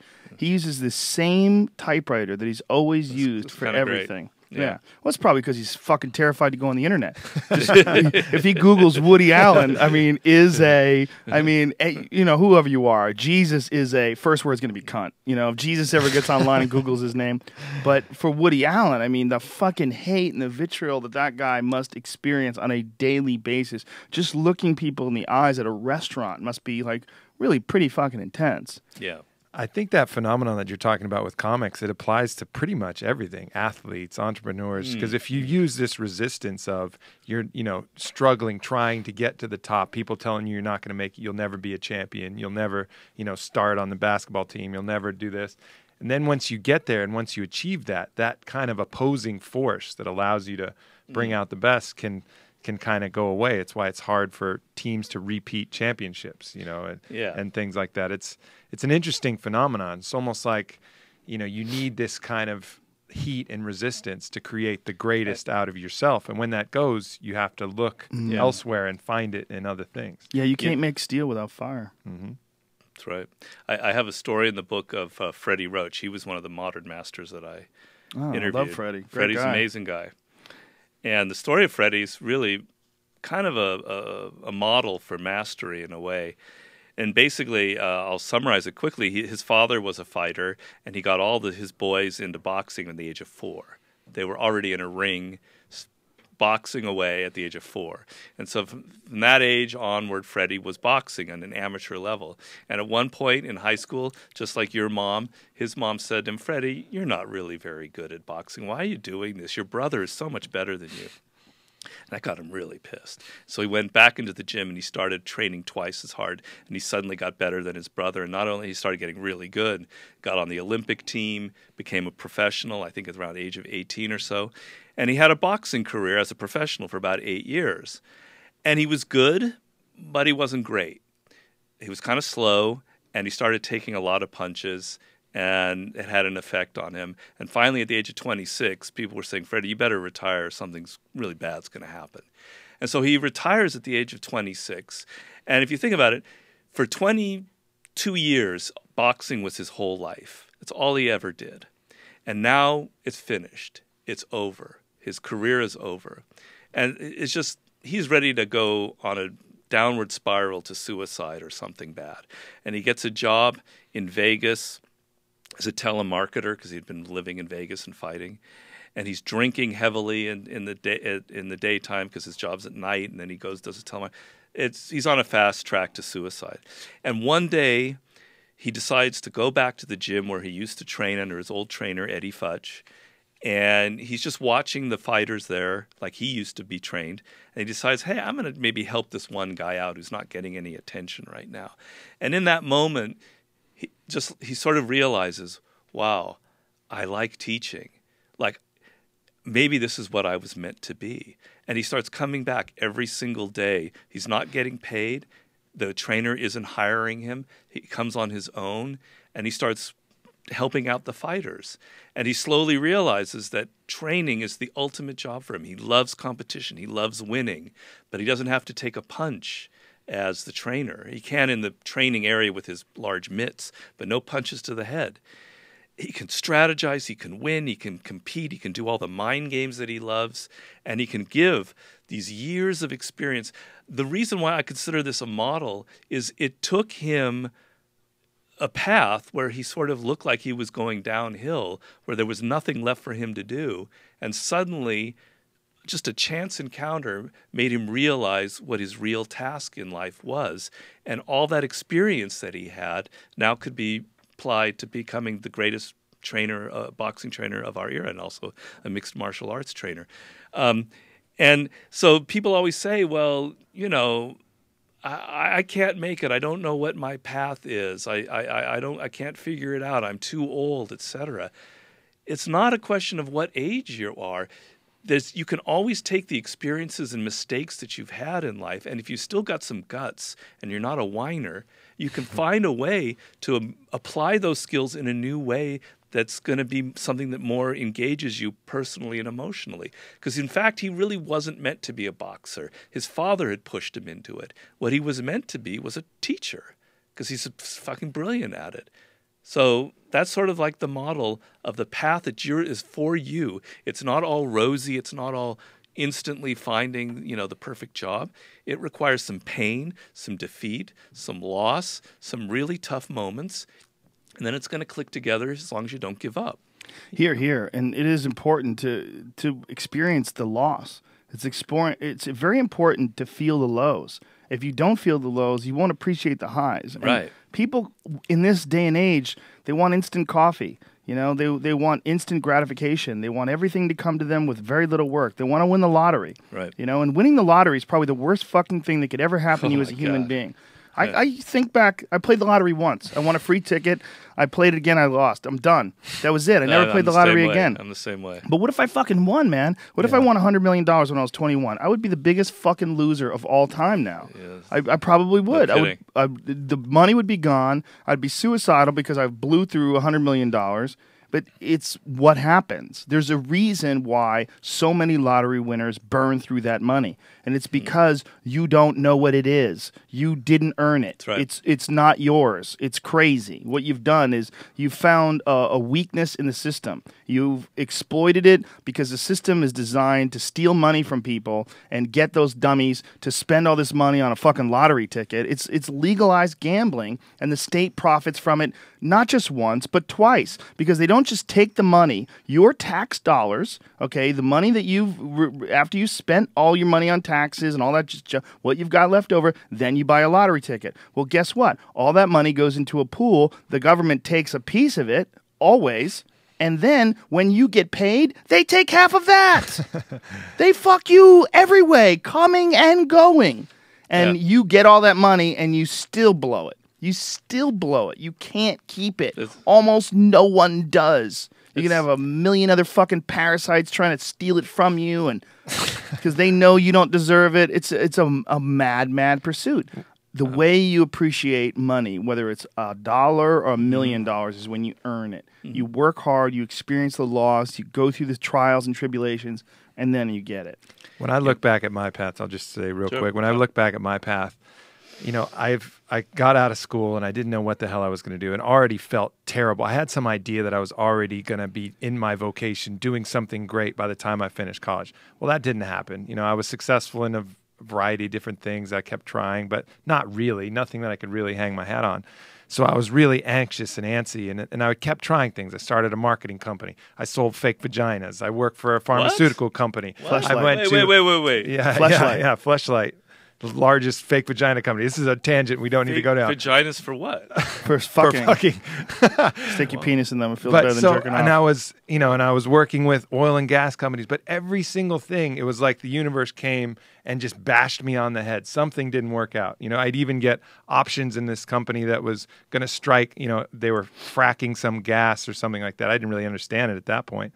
But if that would have been successful and worked, I would have made a huge amount of money. And that would have deterred me from this path I am now, which now I truly feel I'm in my vocation. But if I look back, all of these things that I was fighting for success, if they would have come, and they would have come lucratively, they might have deterred me from what my real vocation is. So all of these things, all these bashes on the head, like the universe taking a fucking hammer and saying, whack, not going to work, has kind of led me in this weird path to actually doing something that I truly now feel is my vocation. But those things are blessings, those failures. Yeah, I mean, I think eventually you would have found your way because it's just who you are. Maybe so. Like maybe it would have That's taken easy you... to say when someone's successful. I know. That's like The Secret. I know. My issue with The Secret is they only talk to the ones who it worked.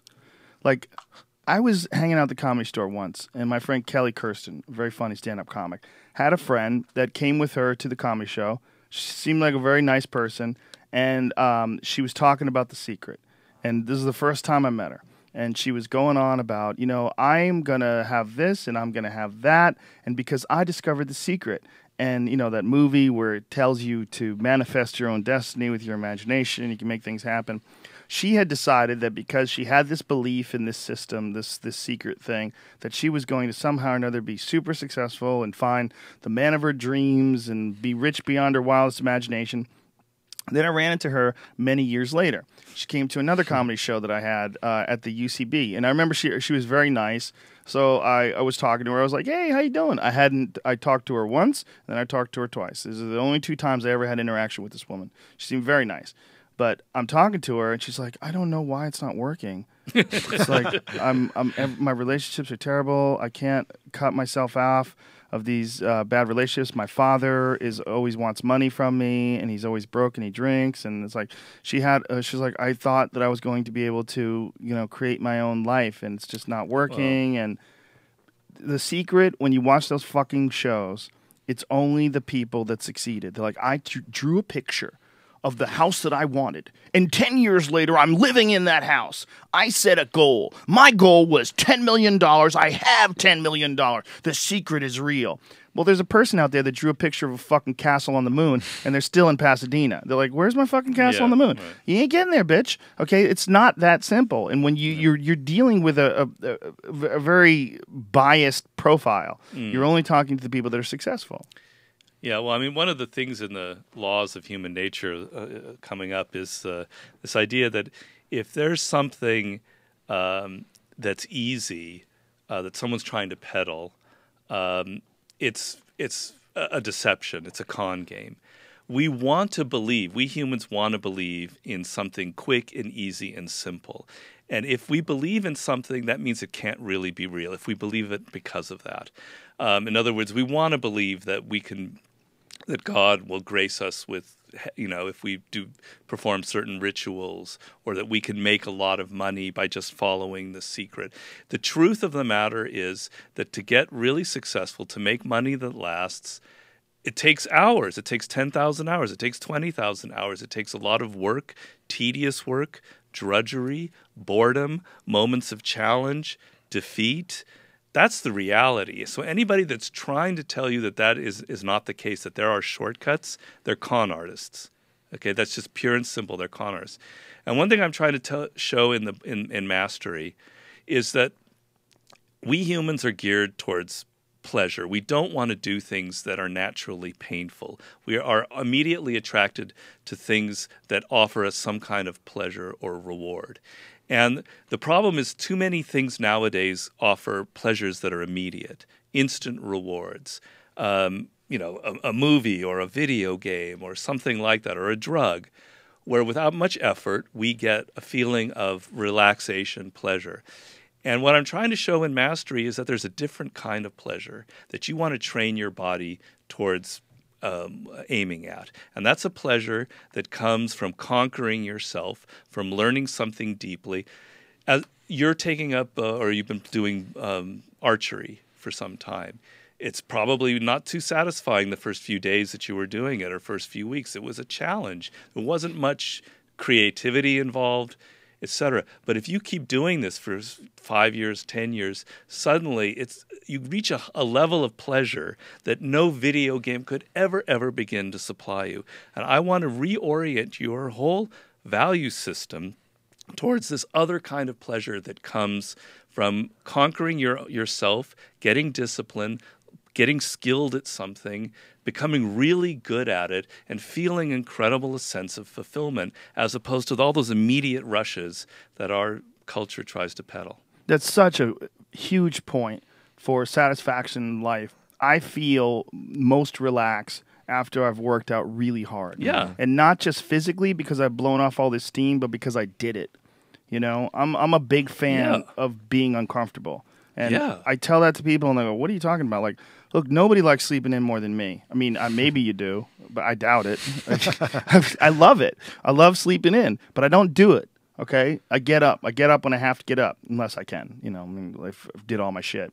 But my point is, when I have something that I have to do, when I do it, if I don't want to do it, it feels even better once I've done it. Yeah, really. And that's the fan of being uncomfortable. That I like that feeling. I like that feeling because that feeling has shaped me. It's rewarded me. It's one of the reasons why I pursue so many things that I've never done before. Why I got into archery. Why I'm enjoying it. Why I'm enjoying it because I fucking suck at it. You know, I like sucking at something because you suck at it, and now I don't suck at it as much as I did 3 months ago, whatever the hell it is when I first bought a bow. I'm better at it now, for sure. I put pictures online of my patterns that I can hit, arrows in the bullseyes and shit, because I want to reinforce that in my head to keep doing that.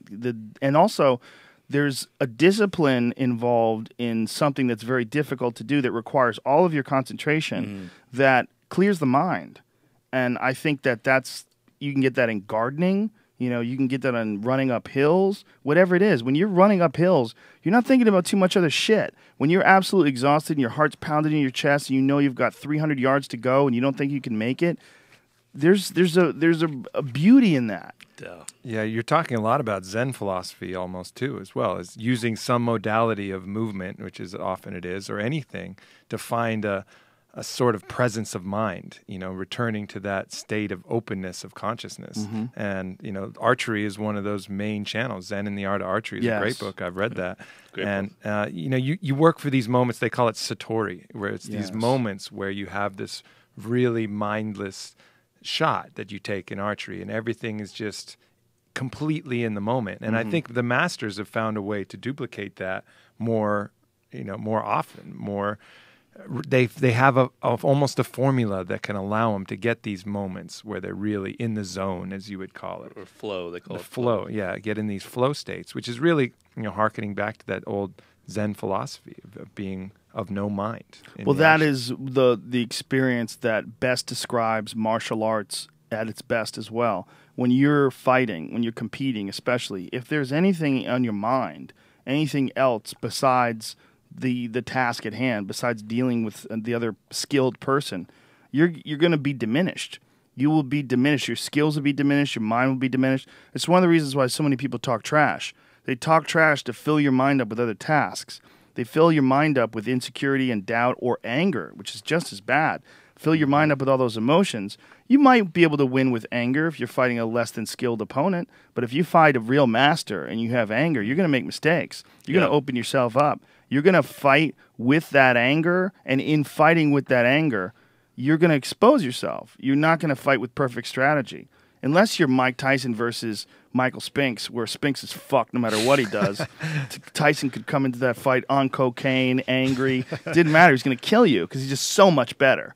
Unless that, but when you have two Mike Tysons, you know what you get? You get Mike Tyson versus Evander Holyfield. You get a guy who's fighting with purity and a guy who's going to beat your fucking ass. You're not going to take him out of there with one big rush in the first round, and you know you're going to wind up getting knocked the fuck out. And that's what happened to Tyson when he fought Holyfield. He fought a real master. He fought a master when he wasn't a master anymore. Yeah, I didn't include him in Mastery. I'm going to include him in my next book, but I was reading Phil Jackson's most recent book, and he, you know, Zen master himself, and he discovered in dealing with all these incredible egos on a team, as he did with the Bulls and later with the Lakers, that if he tried to get them all wired up before a game and emotional, which is what a lot of coaches would do, yeah, we're going to rip the guts out of them, let's go just kill the Lakers, whatever, that they would play much worse. So his job was to imbibe in them incredible peacefulness and calmness, and they would meditate before a game, which no other coach ever did before. And he wanted them completely to be mindful in the game so that they could focus on the task and not use all that anger to push them. And some players could use the anger a little bit, but most people, like a Dennis Rodman, it would make them do all sorts of terrible mistakes. And look at the results. There's no coach who's had more championships or more success than someone like Phil Jackson. But the thing that I try and show in Mastery, because I have a story of a great Zen master, a man named Hakuin, because I myself practice Zen meditation, have been for many years. This man, this was in 18th century Japan. He was reacting against all the Zen practices that were going on in Japan that were trying to promise you enlightenment through something very simple. All you had to do was sit in what's called zazen, seated meditation, and enlightenment would come to you. And he said, this is such bullshit. I hate this. This isn't the way to enlightenment. They've gotten away from the true essence of Zen. You have to have pain. You have to go through 10, 20, 30 years of torture, doubt, misery. The Zen master hitting you over the head with that stupid stick every time he saw that you weren't concentrating. And then you would be enlightened.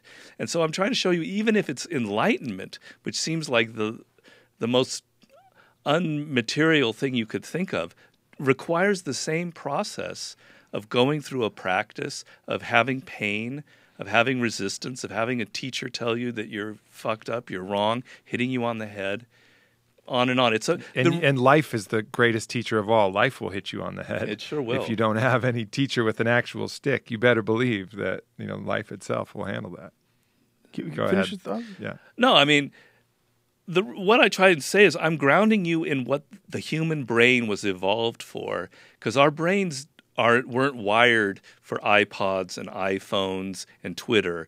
They were wired over hundreds of thousands of years of hunting, of dealing with extremely radical, dangerous situations in which at the one moment, if we're not careful, a leopard will come and eat us. And early humans were being eaten quite often by large cats. Very dangerous environment in which your awareness, your focus, your ability to understand your environment as if it were on your fingertips, to know every square foot of that very dangerous African savanna that you're on, that's what the brain was wired for. Focus, seeing something deeply, understanding your environment, not being distracted here and there and looking over there. That's not how the brain was evolved. So all of these disciplines, from boxing to Zen enlightenment to archery to music to whatever, they're all connected with the same brain process that we all have to go through in order to reach this point where we've mastered our environment, whatever that might be. Your work in meditation, what type of, you said Zen meditation. Yeah. What type of Zen meditation do you practice? Well, I've done mostly Renzai, what's called Renzai. There's Soto and Renzai. I used to go to a place where I was trained, and now I do it on my own. What's the difference between the two schools of thought? One of them is more a passive process where you're just sitting there trying to completely empty your mind. And that's sort of the slightly easier path. And the concept is, if you're able to reach a state where you're not thinking at all and you've emptied your mind, enlightenment will come to you. The other school is more active. It's not just so passive. You just can't empty your mind. You have to do something else. And that something else is, I'm simplifying it, mind you here, but that something else is more discipline and going through learning these various koans. For instance, the most famous koan is, these are usually a series of questions, the sound of one hand clapping, but the one that I've used for years is, the question is, does the dog have Buddha nature? And the answer from the Zen master is mu. Mu meaning no, but it means more than no. It means like nothing, just nothingness. And it's the most powerful Zen koan ever written. If you ever try and think about it deeply, you will reach enlightenment. The different school of thought is you meditate on that koan, almost like a mantra, and you try and figure it out until it opens up a gate in your head. That's a simplified version of the two different types. So the idea being that this preposterous question becomes sort of a pattern that your thoughts go into and you become empty because there's this pattern becomes you say it over and over and over and over again. You recite it, you think about it over and over again until you reach a state of mind. Until it becomes so absurd that the words fall off of you. Zen is trying to teach you something that's wordless. We're so trapped in language and words and thinking it separates us from our natural state of original mind, of the non-thinking mind. I know that sounds a strange idea, but so through words, you're going to realize the absurdity of words, that they're disconnecting you from reality. And so at that point, you realize that mu means everything. There's absolutely nothing real in this universe that can be encompassed by a word. My talking about it here is absolutely completely counterproductive and ridiculous because people are going to think, oh, I'll just repeat the word mu over and over again. No, it takes months of thinking very deeply about this. It's trying to cut you off from that chatter in your head, from thinking constantly linguistically about it's a total physical form of enlightenment, Zen. It's the most physical form of enlightenment you could reach. I keep getting reminded of, that Bill Bradley story that you told, and kind of repeating the same thing. Bill Bradley was a terrible basketball player at the start, big, gangly, slow, not terrible, but he wasn't good. But he had the most relentless pursuit of improvement of anybody that I've ever read. You can probably pick up the story, but he, just dribbling the ball, constantly 8 hours, 9 hours a day, again, over and over and over again. And that kind of repetition, it's all part of this same pattern of doing the same thing over and over again. Well, I'm glad you bring it up. He's a great story. It's kind of another like Freddie Roach type thing. You take this, he's a white guy who happens to be tall, but he loves basketball. He's like 9 years old. And I know this myself because I loved basketball when I was a kid. Just the sound of the ball swishing through the net. He just loved that sound of the sound of that, the feel of it. So he had this sort of visceral love of the game, but he stunk at it. He was tall, awkward, slow. There's no way he'd become good at it. So he decided he was going to train himself from a very early age. And I call it, they have a concept called deliberate practice, where you learn to practice what you're not good at. Because we often, if we're taking up archery or basketball, we find something that we're good at and we tend to just repeat that. And then our practice becomes very one-sided. Deliberate practice is to practice on what you're not good at. I call it resistance practice. Actually practicing at what is painful and enjoying the pain. And that's Bill Bradley. He put these special glasses on his head that prevented him from looking down. So he would dribble on a court for 10 hours, or not 10 hours, 3 or 4 hours, and he couldn't look down at his feet, which trained him to dribble. That's the worst thing you can have. If you're always looking down, you're not able to see what's going on the court.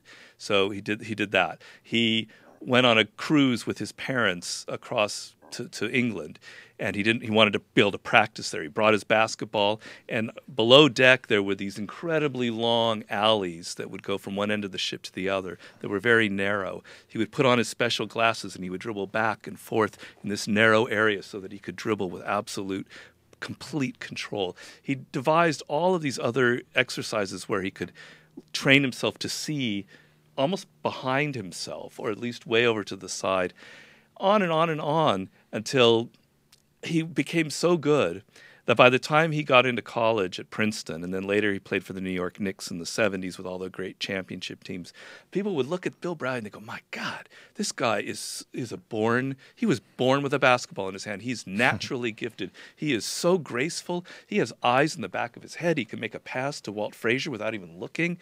They didn't realize that he had gone through the most insanely rigorous, painful, deliberate form of practice ever invented by a single athlete at a very early age.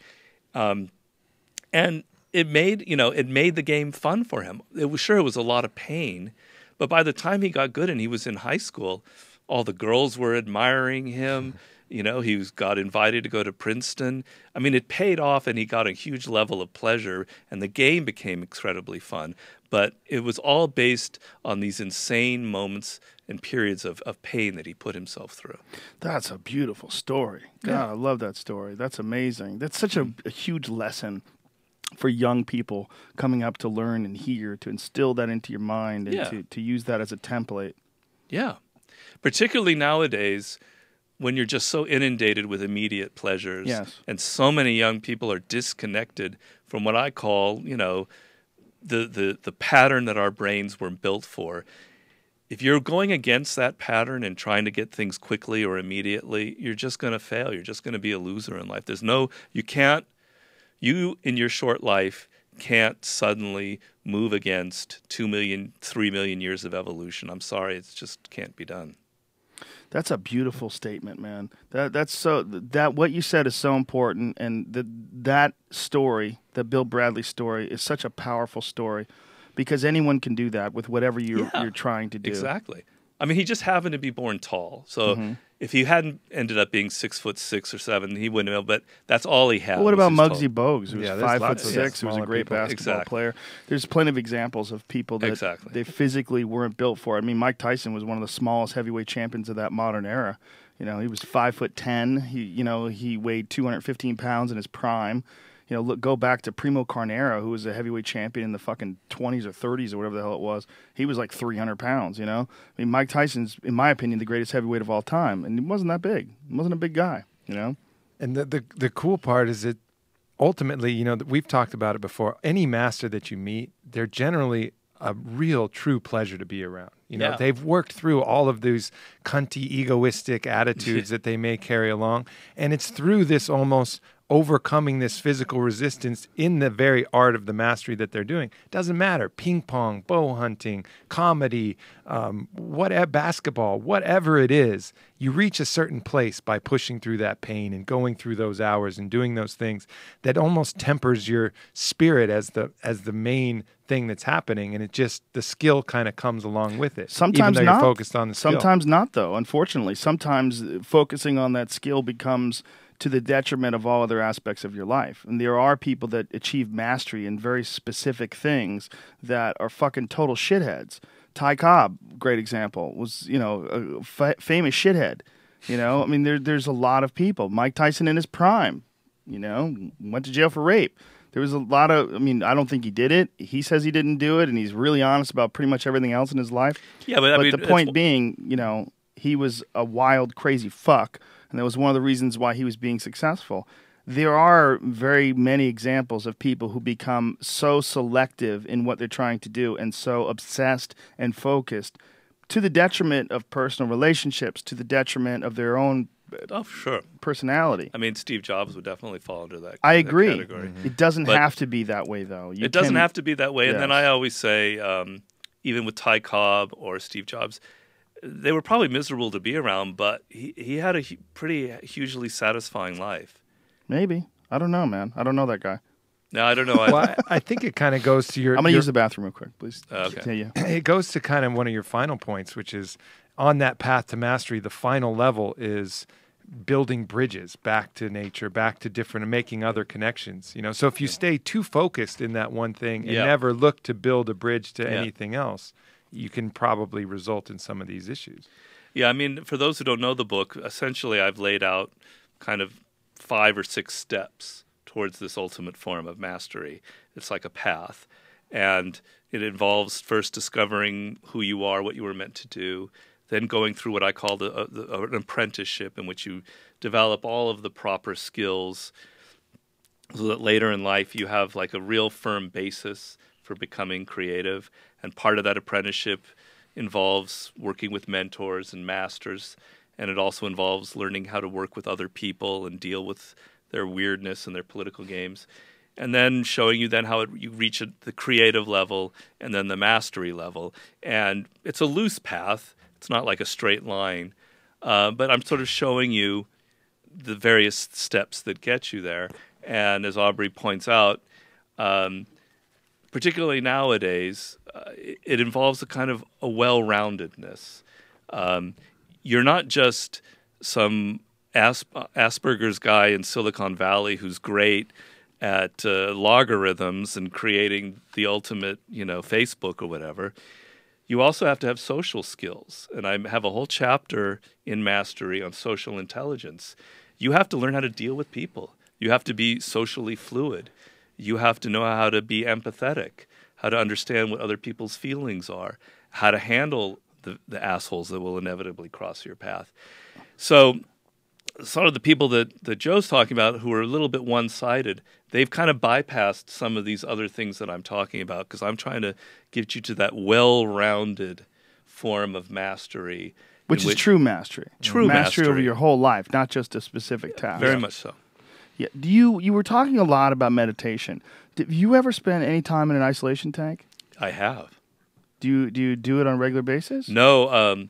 When I was living in New York years ago as a journalist, they asked me to write an article about isolation tanks. This was when they were just starting out, early 80s. Oh, they were around before that. They were, but they became a recreational thing in the early 80s. Yeah, they were around as a CIA experiment, but people... Well, no, John Lilly, the guy who created it. But for the general public, it really became like a fad in the early 80s. So I was asked to cover it, and I got kind of hooked, and I did it for a while. I haven't done it since then, but it's a great experience. I think that was because of the movie Altered States. Yes. When did that movie come out? Because that was how I found out about it Yes, as well. I think... You're right, 81. No, Yeah. 1980. 80, Altered States. Exactly. Yeah, isn't it funny how a movie can just start a trend like that? Yeah. I found out about Altered States when I was in high school. I watched the movie in high school, or right after it came out. Maybe I actually saw it in junior high because it was 80. I wasn't in high school yet. But I got into isolation tanks when I first came to California because they had them here, and I never knew that there was a place where you could get into one. Yeah. And through talking about it on the podcast, the entire industry has got this massive bump now, and there's isolation tank centers opening up all over the world that credit me talking about it on the podcast and YouTube videos that I talk about it. I have one in my basement. Oh, man, fantastic. And I think it's... How often do you do it? All the time. I think I was in yesterday. I think it's the most important tool. Actually, yesterday, not I'm lying. Day before yesterday. I didn't go yesterday. I think it's the most important tool that I've ever discovered. How often? For how meditation. Long do you sit in it? At least an hour. I think an hour is the right amount of time. Is there somebody that wakes you up and gets you out? No, I have a timer. You have a timer? I set a timer if I have to, but sometimes I'll go in there if I don't have a time limitation. You lose all sense of time. You have no idea what an hour is. Kind of. Yeah, maybe. I don't know. My brain seems to know when 2 hours is. 2 hours seems pretty standard for me. Wow. Like if I don't have any time constraints, 2 hours seems to be what I really, depending on whether or not I'm sober or not when I go into it. Never drunk, but marijuana is usually the intoxicant of choice, especially edible marijuana, which provides a much more hallucinogenic effect. Yeah, yeah. I think it enhances the experience of the psychedelic state inside the tank. You don't freak out or anything? I like freaking out. I like freaking out. I think freaking out's important. I'm a big fan of freaking out because then, much like, the stress of exercise or discipline, through the experience of complete freaking out, there's lessons to be learned. Confront your demons and stuff. Yeah, the psychedelic state that you can achieve inside an isolation tank on edible marijuana is pretty pretty fucking intense. Wow. But it's just that environment. Yeah. For meditation. I mean, there's no better environment ever created for meditation. In fact, it's the only environment like it on Earth. You're successful, man. How come you don't have one of those? I don't have a basement. But you don't need a basement. Well, I don't know why my girlfriend would want that in our house. Tough shit. Get a new one. Get a new girlfriend? Moving on. She tried to keep you from having an isolation tank. What's she trying to do? Keep you from enlightenment? Yeah. All right, I'll try that on her. But Zen meditation. You wrote The Art of Seduction. Come on, man. Greene. You're talking about your own laws. You're violating them right now by saying that. Did your girlfriend tell you what kind of car you could drive too?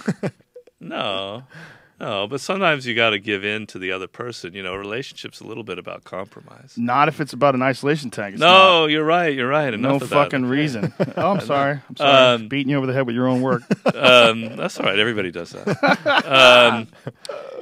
But Zen meditation is sort of like the isolation tank, because the point of it is to cut off all stimuli, and you don't have to rely on this environment that you're putting yourself into. So your eyes are open when you're meditating, but you're not looking at anything, and you're not getting in any stimuli at all.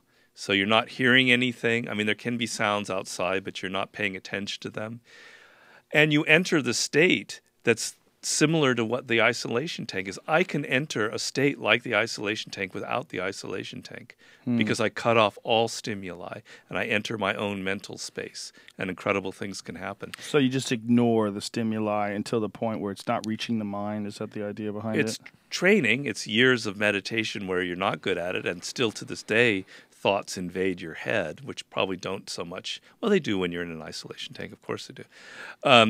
But if you go, it's called samadhi, and samadhi is the state where you're the samadhi tanks. Yeah, that's the name of the company. Right, that's right. I remember that. Tanks. I remember that. Well, samadhi is a kind of mindless state, or that's not exactly the word, but there's no thinking going on, and it's just incredibly euphoric. You can reach that through meditation, but it maybe after 20 minutes or 25 minutes you get to that state. But you're cutting off all stimuli. That's one of the reasons they founded yoga, was to make it so that there was less stimuli coming from your seated ass, and the way that your legs were folded when you're meditating, because all of that noise that an isolation tank filters out, and I love the tank, it's most effective for me, but they would do yoga so that they could sit in that pose and have less of that stimuli yelling for longer, so they could reach those states in which they could find that. Well, I also personally find that yoga releases some form of psychedelic chemicals in the mind. Yeah, it's its own practice. I've gotten high, like legitimately high from yoga, to the point where I want to say intoxicated, like I'm like diminished in some way or affected, like I can't form sentences or anything like that. But like I feel like a chemical effect or a biological effect, some sort of a real tangible effect from yoga. Definitely. Which I've always wondered. I mean, my thought process was, why would these people do all this for so long? Like, why would they have this practice for thousands of years unless there was something to it? And there's something to it. I do a lot of swimming, and I find swimming the absolute ultimate form of exercise, because there's no stimuli. I mean, you're not sitting there thinking about the water anymore, and your brain just zones out. And if you do long-distance swimming, you can reach very interesting alpha states. Yeah, I agree. I find it incredibly, not just beautiful in that sense where you achieve states, but it's really taxing. Like it's really hard to swim. Like most people think of swimming as like a recreational activity. Like I do a lot of swimming with my kids and we play around. But when I do laps, like it's fucking hard. Yeah. Swimming is hard to do, man. You look at a dude like Michael Phelps. That's a bad man. That guy has achieved this incredible ability to move through the water like a fucking fish. That's not easy. That is a real, legit, difficult accomplishment. Yeah. I like the pain, the mental pain involved in swimming, because I like to swim long distances where you're like, I just can't do this anymore. You force yourself. It's so boring and it's so painful, and I'm just, I'm going to drown, or I'm taking, whatever. And then you just push past that and you swim like 2 miles and you get out. Oh man, what a great feeling. So what do you just do, laps in the pool over and over and over again? Yeah. You're not one of those crazy fucks that gets in the ocean, are you? I would love to, but I live not close to the ocean, and it's cold and polluted. If I lived in Hawaii, I'd be swimming in the ocean. Well, then you get radioactive. And the shit coming from Japan. You're right. It says, if I lived in the Yucatan, I'd be swimming in the ocean. There you go. That's it. That's the spot. For long ocean swims, move to the Yucatan. That is a beautiful patch of water, though, by the way. Tulum, you ever been to Tulum? No, I've been to Chichen Itza. It's beautiful. Oh, Chichen Itza, yeah. It's amazing. Yeah, incredible. Yeah, that's a freaky spot. Being around those ancient ruins is one of the most bizarre moments I think I've ever had. Just walking around knowing that people were playing football with human heads where I was standing. It's just a scant 1,500 plus years ago or whatever it was. So these altered states that you achieve with Zen meditation, do you find them to be psychedelic? Do you find like that you can like hallucinate? Do you? Well, you're not supposed to. That's not the goal. They have this word called makyo, which means a demon. And what it means is after a certain point in meditation, demons start appearing in your brain where you've cut out all sensory stimuli and suddenly images start coming up that are just weird and random and somewhat frightening. That happens to me all the time. Like you almost are like in a dream state. You know how in dreams there are thoughts and images that seem so random and sometimes scary by how random they are. You're consciously getting that in your head as you're entering deeper and deeper into this state. But you're trying to push past that. You're trying to push to the state where there's nothing coming in at all, and you kind of transcend this sort of thinking state that you're constantly in. Can't really put it in words. I don't even want to try and put it in words. So the goal isn't really to have these vivid hallucinations, but they happen, and they're very interesting. That's fascinating, though, that it's thought to be demons. Yeah, in the traditional Zen form, that's what they call them. And I know that they have in Japanese iconography these very frightening-looking demon-like figures. And then they do actually have a concept of hell in Japanese culture that came into Zen Buddhism. And I know Hakuin talks about these very vivid images of demons that he had when he was a child. He was so afraid of them that he decided he had to get into Buddhism and Zen to overcome them. So I don't know exactly. I'm not going to be hallucinating these Japanese demons that were probably very much in their minds and in their culture. But if it's interesting. This is a total. I don't know how far we're getting away from things here, but there's no getting away. Okay, there's this concept in ancient times. There's a great book called The Bicameral Mind. I don't know if you're familiar. I've heard of it. I've never read it though. The idea in this book is that for ancient people, consciousness was almost like a voice in their head, and it flipped them out, and they couldn't understand it, and they were constantly like on drugs, hearing their own thoughts. And that's why they had to project it onto gods and demons and other things that are out there in the world. But literally hearing their own thoughts was almost like a continual trip for them. It's hard for us to imagine because we're so used to the chatter in our minds. But originally, according to this man, this was how they experienced consciousness. Was this in the early days of language? Yes. So this was a fairly recent phenomenon? Is that what the idea behind it is? Yeah, I think 6,000, 7,000, 10,000 BC. It's I can't remember the writer's name, Julian something, or his last name is Julian. Great book. But if you read books like about Buddhism, which I do voraciously, the history of it, early people in meditation and early adherents to Buddhism were constantly talking about that chatter in their mind as if it were hell. It was like hearing this noise of thoughts was just awful. It was claustrophobic and frightening, and they had to get into meditation and Buddhism just to calm the mind down and not hear that voice in their heads. Now, this is a totally alien notion to us because we're so used to it, and it's almost not a good thing that we're so used to it. But I think that that's sort of the idea of the demons, constantly hearing this voice, these things in your head that you're not willing them. Like you're not willing these thoughts that are constantly coming up into your mind. Where are they coming from? There's a great Zen koan called Who is the Master? Where are your thoughts coming from? Who is the master calling up these thoughts in your head, particularly in your dreams, or particularly when you're maybe tired and suddenly this image comes up? You're not calling it up. Well, where is it coming from? That's where I think this idea of demons is connected. This reminds me a lot of going through a psychedelic experience like ayahuasca. In that path, you reach this very visual point in the experience, which is generally, it can either be incredibly beautiful or it can be incredibly hellish. Like, give me an example of what?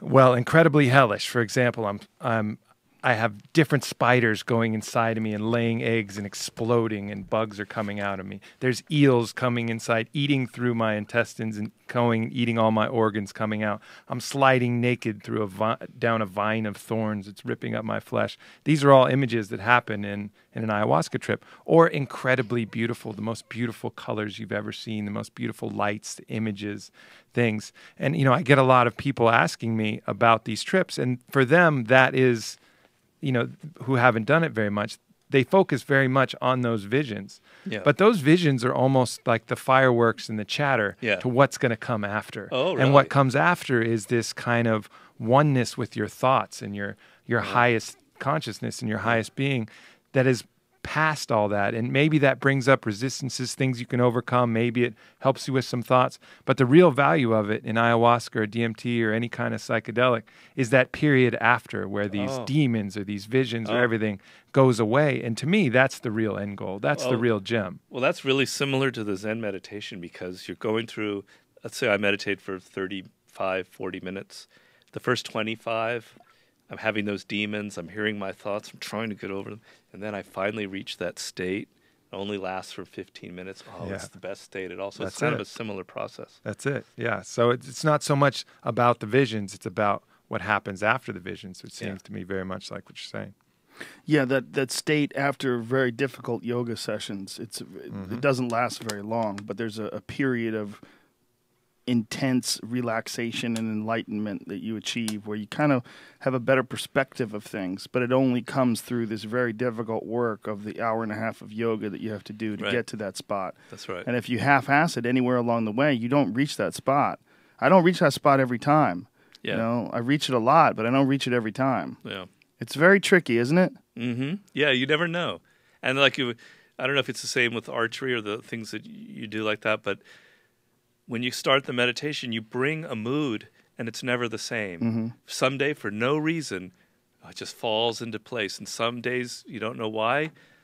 This anxiety is gnawing on your inside. You never can figure out what you bring to it. It's interesting.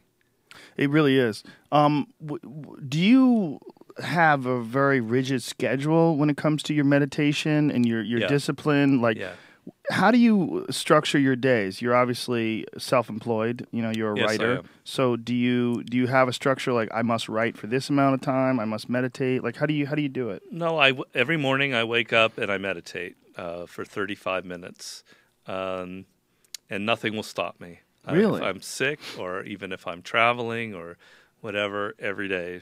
Do you sit a particular way? I have the proper pillows, and I have a little place, and I have a little clock that goes off with bells, and I sit in the lotus position until my legs are like screaming. So you can do with that? pain. You can pull your legs up in the right spot? Yeah. It's hard to do, huh? I've been doing it for many, many years, but then I recently broke my foot, and I couldn't do it for about 3 months. So now I'm fine and I can do it. So I'm back to having some pain again. But the pain is good, as we all know.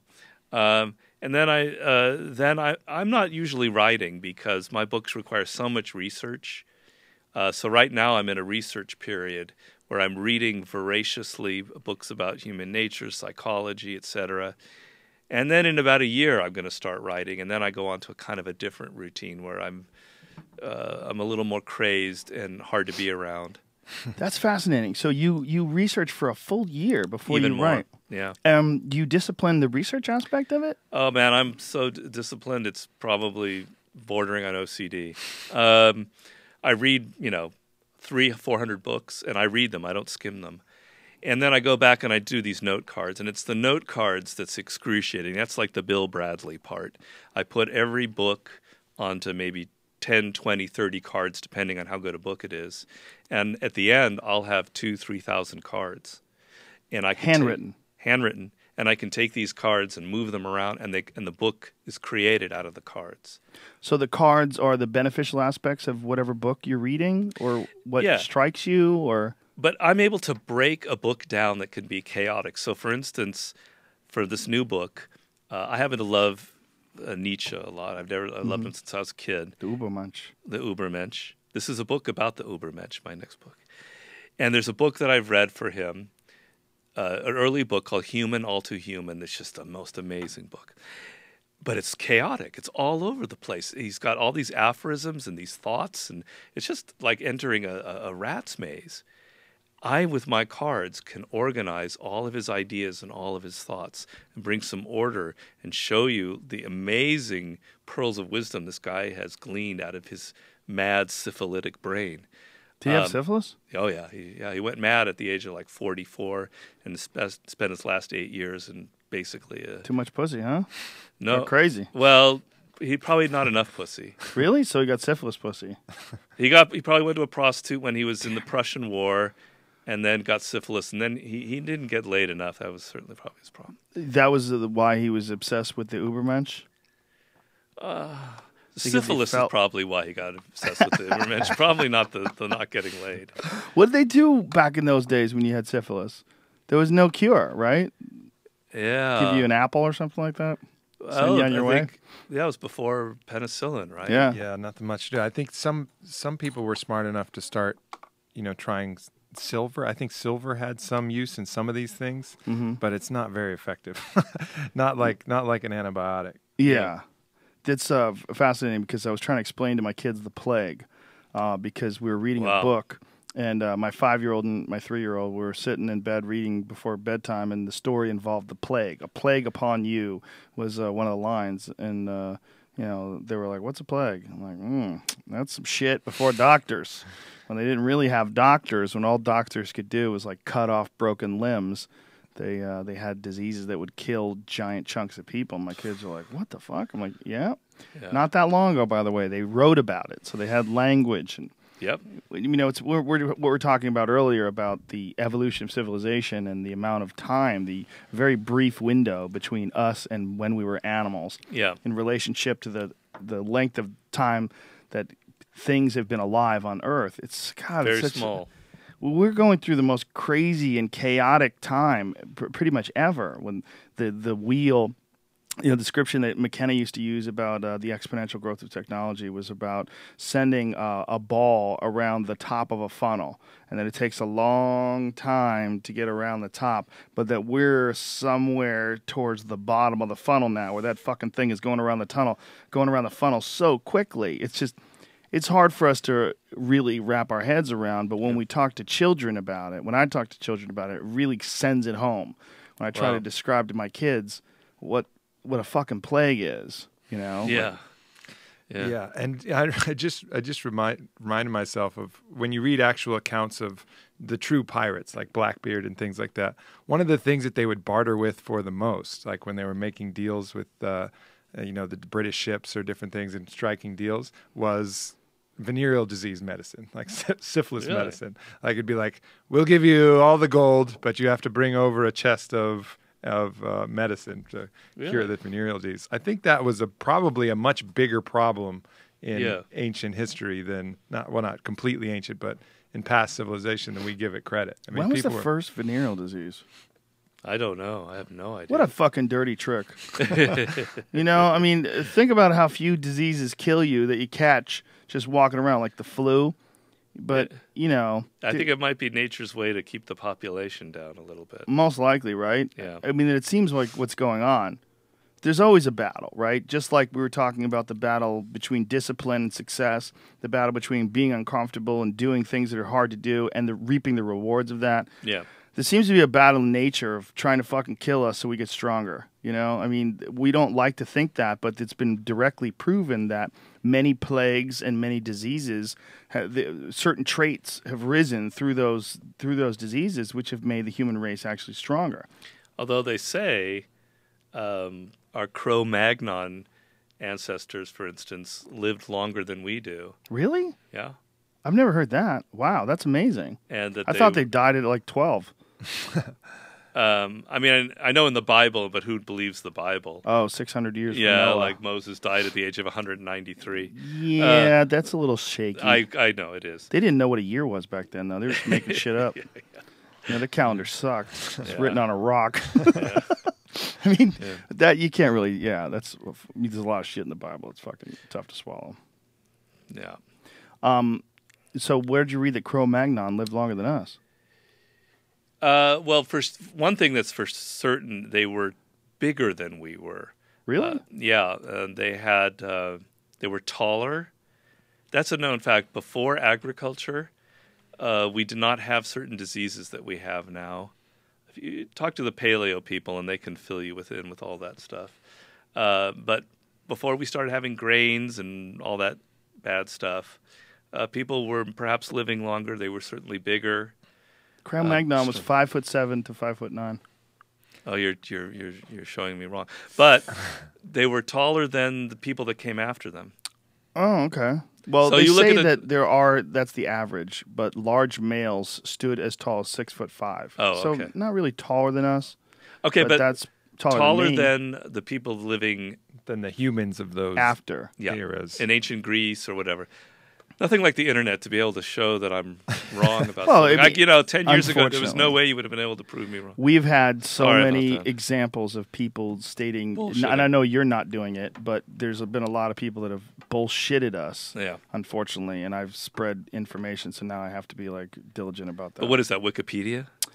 This is Wikipedia, but it has Well. references. If you'd Okay. like me to find the scientific references, they're in there as well. Don't get crazy. All right. Well, I think the path back between what we're talking about is that life itself needs resistance just as masters need resistance. I mean there is no life that's worth living if everything is like that Alan Watts video. If we could make everything absolutely perfect and nothing is a surprise and there's no resistance out there, it doesn't become what it is. It's not as rich anymore. It's not filled with the magic that life can be. I mean, resistance is an intrinsic part of that.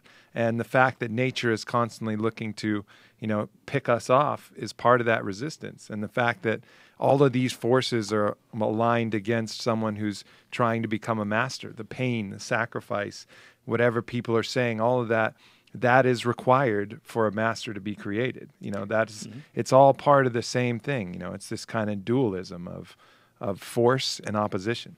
The average life expectancy of Cro-Magnon was 35 years. All right. Sorry, I meant dude. the height. I meant the height. Sorry, dude. Yeah, okay. Most Well, of then them I've are- got something. Maybe it's not Cro-Magnon. I better shut up. No, it's all right. 45 would be exceptionally old for a Cro-Magnon man. So if I was Cro-Magnon, I'd be the fucking old wise man in the village. I think it's compared to the people who got into agricultural settlements after Cro-Magnon. They didn't live to be 35 years old? Something Well, like that age is also factoring a War. lot of infant mortalities, war, right. things like that, things Yeah, that don't that's- happen, disease mortality. It doesn't mean that the healthy Cro-Magnon wouldn't live longer necessarily. That's the big thing, is factoring the infant mortality. That's a big one, right? Yeah, mothers dying in childbirth, shit that doesn't happen anymore. That raises Or as our age. much, yeah.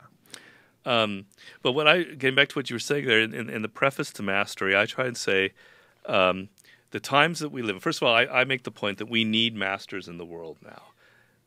This is a time where we have incredible opportunity, largely through the internet, where access to information, the ability to learn things, to develop skills, to have an isolation tank, to learn archery, to do all of these things, the world is open up, and the ability to develop skills and master something and create something is just completely unprecedented. At the same time, the distractions and the resistance that we have to go through is equally unprecedented with the internet, with iPhones, with all the other things that are making it so much harder for us to focus.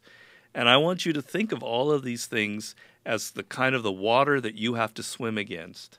And if you're able to swim against all of these distractions that the world throws at you, you're going to become a real kick-ass master in whatever it is, because you've overcome something that 90% of the people in this world just submerges them under because they're too weak. But There's also the cliche, and it's very important to point out that there is no end result, that it's a journey, and this journey does not, I mean, becoming a master, there's no end point. You continue to get better at everything you do, or you start to suck. And that's what happens. You will get better. If you do not continue to get better, you are getting worse. yeah, it's true. And you take someone like Einstein, one of the greatest masters. He discovers the second theory of relativity at the age of 26, and nothing after that. He tried to do his unified theory, and it just Do you know never... why? Why? Pussy. Started getting all that scientist pussy. It was too much. Oh, you mean he had too much pussy? Yeah, so Einstein was a famous pussy hound. A lot of people don't know that. It's true. It is true. Yeah, Einstein loved it. He was smart. So was Feynman. You know, two guys with the most brilliant minds of the 20th century loved pussy. I don't think that's a bad thing. You see that big old smile on Einstein's face in those posters? Wacky hair. He had a fucking whole image going on. Women loved him. Of course. He was like, yeah. Why wouldn't you? I mean, you talk about all the favorable traits for evolutionary success. Yeah. Talking about one of the most brilliant men scientifically ever. Yeah, I would think that a lot of women would want that seed inside of them. You know, look at him. He's like, see this? Look at that, ladies. Fuck Gene Simmons. Look at that. That's the tongue of a fucking super genius with his own hair. That guy was, excuse me, he was a very unique individual, and that uniqueness, I'm sure there was some motivation behind that, not just the scientific motivation, but the actual natural motivation to be exceptional for breeding purposes. That, you know, women would find him exceptional. Yeah, absolutely. Yeah. But you're right, it is a process so that you never can sort of rest on your laurels and say, So the way I do it, I'm not saying that I'm a master, so don't misinterpret me, but the way I do it for myself is every book that I write, I'm back at square one. I'm nobody. I have no history. I have no readers. I'm not successful. I have to make it's death ground. I have to make my next book work, or I'm a total loser. So that's exactly the same process involved in stand-up comedy. Oh. Stand-up comedy, you put out a new special, and then once you have that new special, you throw all that material out and you start from scratch, and you write all new material. And if you do it that way, that's the only real way to do it in this day and age, because too many people have the internet, too many people have, I mean, everyone has the internet, obviously. Too many people have access to your previous work, I should say. Right. And in comedy, you constantly need new material, unlike in music. So must be rough. It's not. It's great. Oh. It's rough, but it's great. Yeah. The roughness is the great part of it. Yeah. But that whole process of mastery, you know, you say you're not a master. I think you are, but I think there is none. This is what I think. You are a master, but there's no ultimate mastery. A master is someone who is very good at the process, but there's no end. I think that's very right. Yeah, the end doesn't exist. There's no where it becomes easy. There's no golden age of retirement. That's a bunch of horse shit that they fucking sell you to keep you in your job. There's no golden age. You're fucking dying, man. You're gonna get old, and you're gonna reach that point where you can't really work anymore, so you don't have to work anymore, and then you got to watch your money. You know, this selling point of one day you'll retire and everything will be groovy. The fuck it will. It's not going to be groovy. There's that a whole path only. Waiting for something to drop on you. Yes. Even the religious belief that you go through this life and just do your work and then you get to heaven, yay. You know, or you go through, if it's not religious, this capitalist belief, you work in this job and it's going to suck, but then you get to retire, yay. Yeah. You know, bullshit. Exactly. You got to enjoy that every minute Yes. along that path that you're going on. Yes. Or choose a different path. Fuck the money. Fuck everything else. Do what you love to do the whole time and you'll smile at the end when your time is up. Yeah, and if you do use the wrong motivations, you will not get the results you desire. You know, I know a guy who has been trying to get famous forever, and he's, trying to do it in all the wrong ways. You know, he's trying to become famous instead of focusing on whatever art form you choose to make you famous. Just wants fame. And it just escapes him, like sand through your fingers. You just can't hold on to it. You just can't get a quantifiable amount in your hands. And the motivation's incorrect. It's like if the motivation was just on his art, I think probably he would be far more successful. But instead, the motivation is based on the green demon of looking at all these other people becoming successful and not being able to find out why he can't achieve it himself. I mean, attention is never the goal in mastery, and it's actually a negative. Yes. But learning is what gets you high. Learning is what you love. If you love the attention more than the learning, then you're fucked. You're never going to make it. Yeah, and that need for acceptance, and it's the very opposite of what you should be striving for. Yeah. You know, and we were talking about people that become really successful and then lose their way, and how you can learn so much from that. In comedy, my guide for that was always Sam Kinison. Because I think that Sam Kinison was the greatest comedian of all time from 1986 to 1987. I mean, I'm not kidding. I think maybe before that, I found out about it in 86. I mean, probably he was the greatest in 85 and maybe even in 84. But that's it. From then on, it's dog shit. If you try to listen to Sam Kinison from 89 or 88, it's terrible comedy. I went to see him live. He was awful.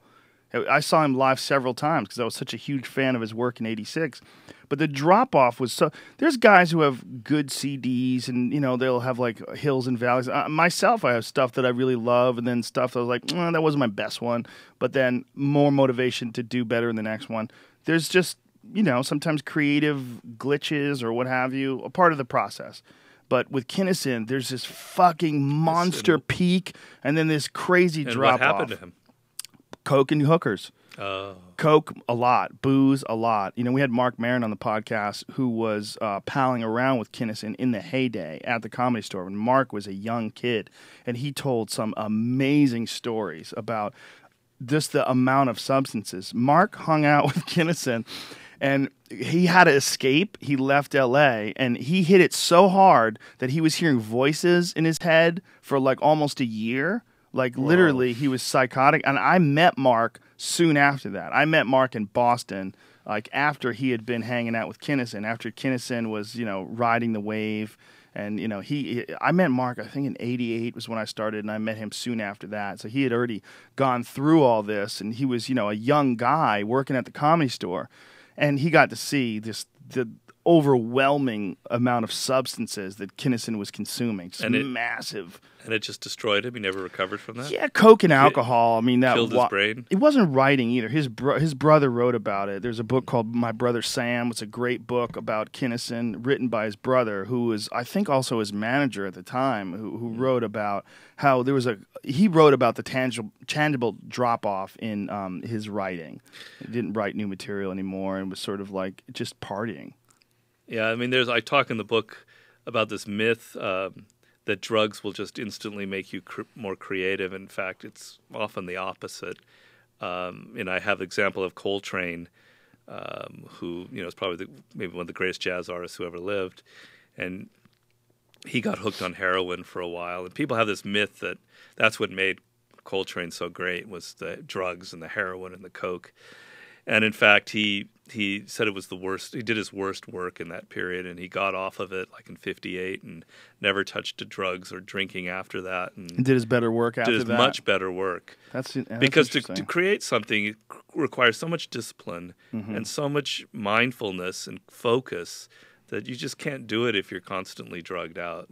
Yeah, especially those two, those very depressive ones, and very, like, coke and heroin are probably two of the worst. Yeah. But there seems to be a connection between heroin and deep, soulful music. Like, maybe it helps them for a small time reach a state, but then ultimately the abuse of it destroys your body so much that you can't keep it up. Yeah, you mean like a Velvet Underground or something like that? Yeah, like there's something. Well, Hendrix and people will argue that Hendrix wasn't really into heroin, but if you look at that photo behind me of his mugshot, that is from the fucking Toronto Police Department when he was arrested for heroin. So there's a little problem with that. A little heroin in his system.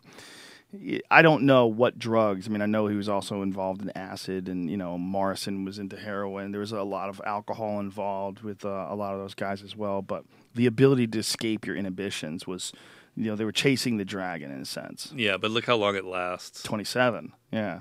They all died at 27. Yeah. Janis Joplin, Hendrix, Morrison. It seems to be the most dangerous path to embark upon if you're looking to gain something. I think one of the things I got from one of your books was a story about Fyodor Dostoevsky. Was that in 48 Laws of Power? I think it's in the 33 Strategies of War and in the 48 Laws. Well, basically, after he would be successful with the book, he would find that he was unable to really write, and he didn't have that creative fire anymore to create another great work. So he would take all of his life savings and go to the casino and just gamble it away in a night, so that he was desperate and hungry again. He was penniless. Penniless. Oh, and at that point, he had to write something great to get himself out. So these people use these different strategies. And he did that over and over again. That takes guts. Yeah. Or you got to be a fucking crazy person. Yeah. Well, I call that death ground. Putting yourself on death ground. It comes from Sun Tzu. He says a general would deliberately put his army on death ground, meaning he would deliberately put their back against an ocean or a mountain, and they either had to defeat the enemy that's confronting them, or they would die because they had no escape route. No safety net. No safety net, no escape route. Yeah, safety nets are something that I've argued against ever since I was a child, which was another thing that my parents instilled in me, that I had to have a safety net. And I've always told everybody who would listen, don't ever have a fucking safety net, because if you have a net, you will fall, all right? Yeah. You might not make it without the net, but you will not make it with the net. So there's Makes that. sense. There's that. I had an interesting experience with mastery where, in writing the book, where I had written 4 of the 6 chapters, but I was getting really late in delivering the final result. And the publisher basically said,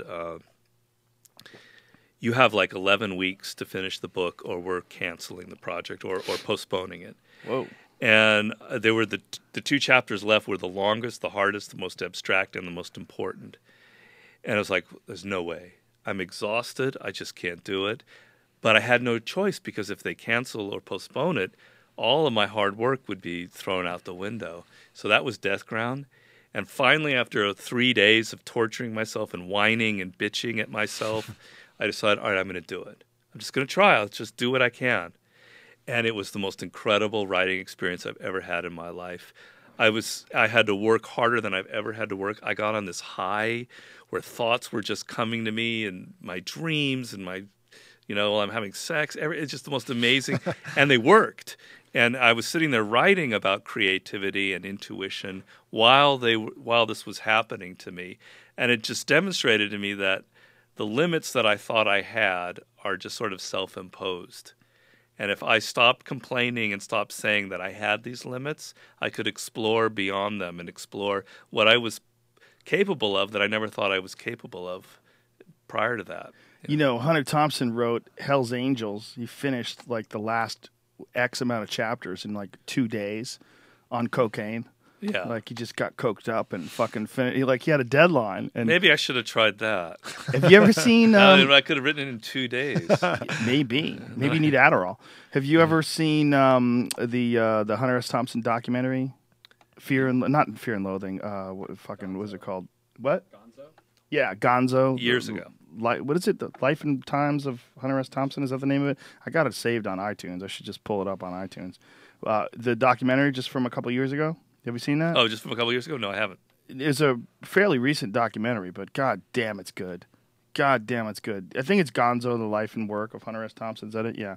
I watched it in a hotel in Seattle and fucking spent that's it.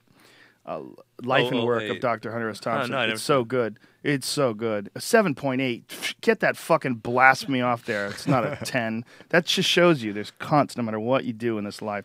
That documentary is a goddamn 10 and incredibly inspirational. And I watched it in Seattle at a hotel room and just on a whim. Just, all right, we'll watch this. I was alone. I was doing some work and, I fucking wrote all night because of that documentary. Wow. I just got on the keyboard and just smashed keys all night.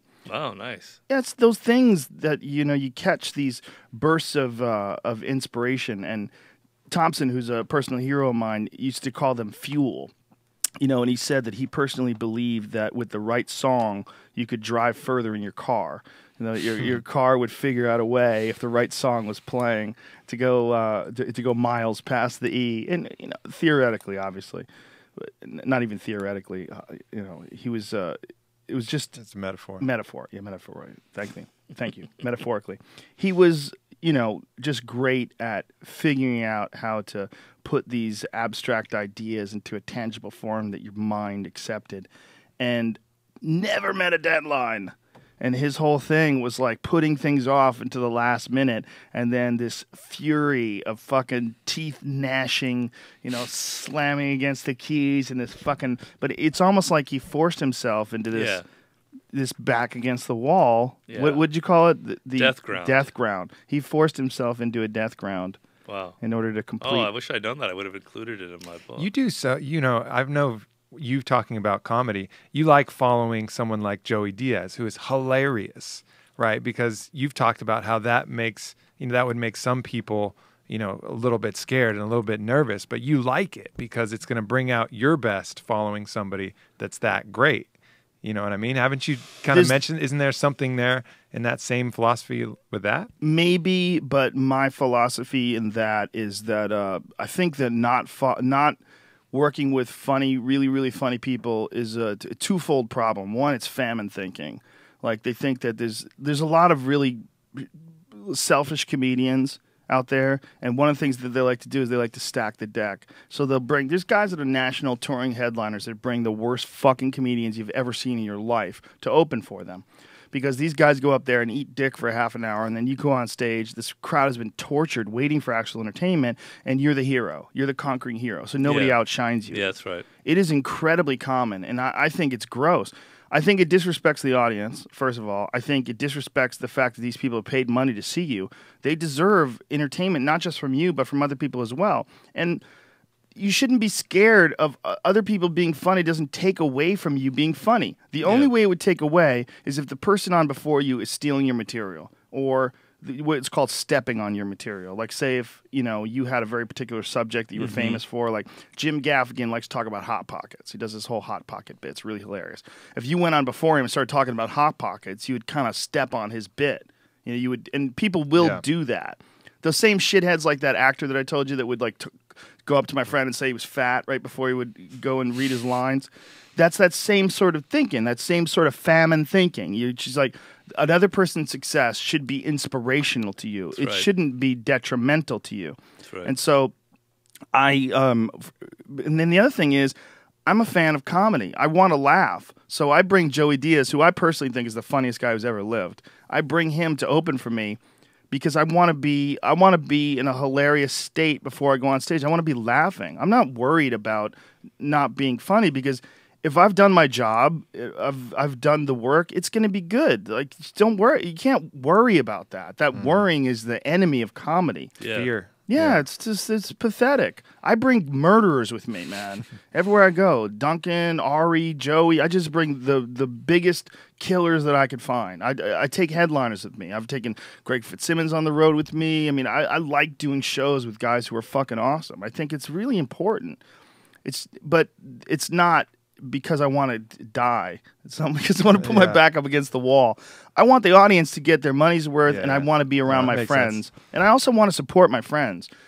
Part of the reason of bringing Joey and Ari and Duncan on the road with me all these years is it's selfish, because I want to have a good time, and I want to be with them, and I want to enjoy myself. So there's that. But also I want people to know how good these guys are. And a lot of these guys are good in a really fucked up way that's not... It's not really palatable for Comedy Central. It's really hard for them to get on HBO.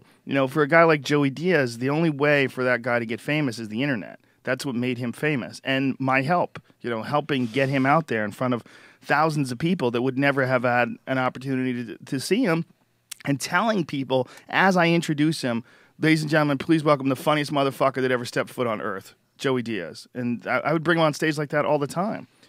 I tell everybody he's funnier than me. He's the funniest guy ever. Doesn't mean I'm not funny. It's just, it's not bad for things to be great other than you. It's good. There's this. You should be inspired. The greatest people want those people who are great alongside them to push them. I mean, although Bird and Magic were nemesis, you talk to them now, how thankful they were that they had each other on opposing teams. Oh, for sure. Or with them. Yeah, all of these people. You need greatness around you. You need them. You need yin to have yang. You need. Which one's good? Which one's negative and which one's positive? Which one's hard? Yin is passive, yang is active. Yeah, you need that yang to have yin, or yin have yang. But you need both. Yang makes yang. The universe has, the tide comes in, the tide goes out. Bill O'Reilly. Yeah. It's there's something.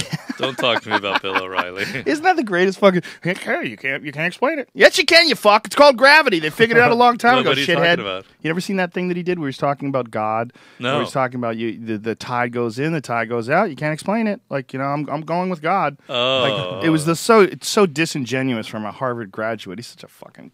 Oh, I have my own Bill O'Reilly story. Really? Please tell it to me. Well, 48 Laws of Power just come out in '98, and Bill O'Reilly decides to have me on the O'Reilly Factory, which was big then, but not as big as it became later on.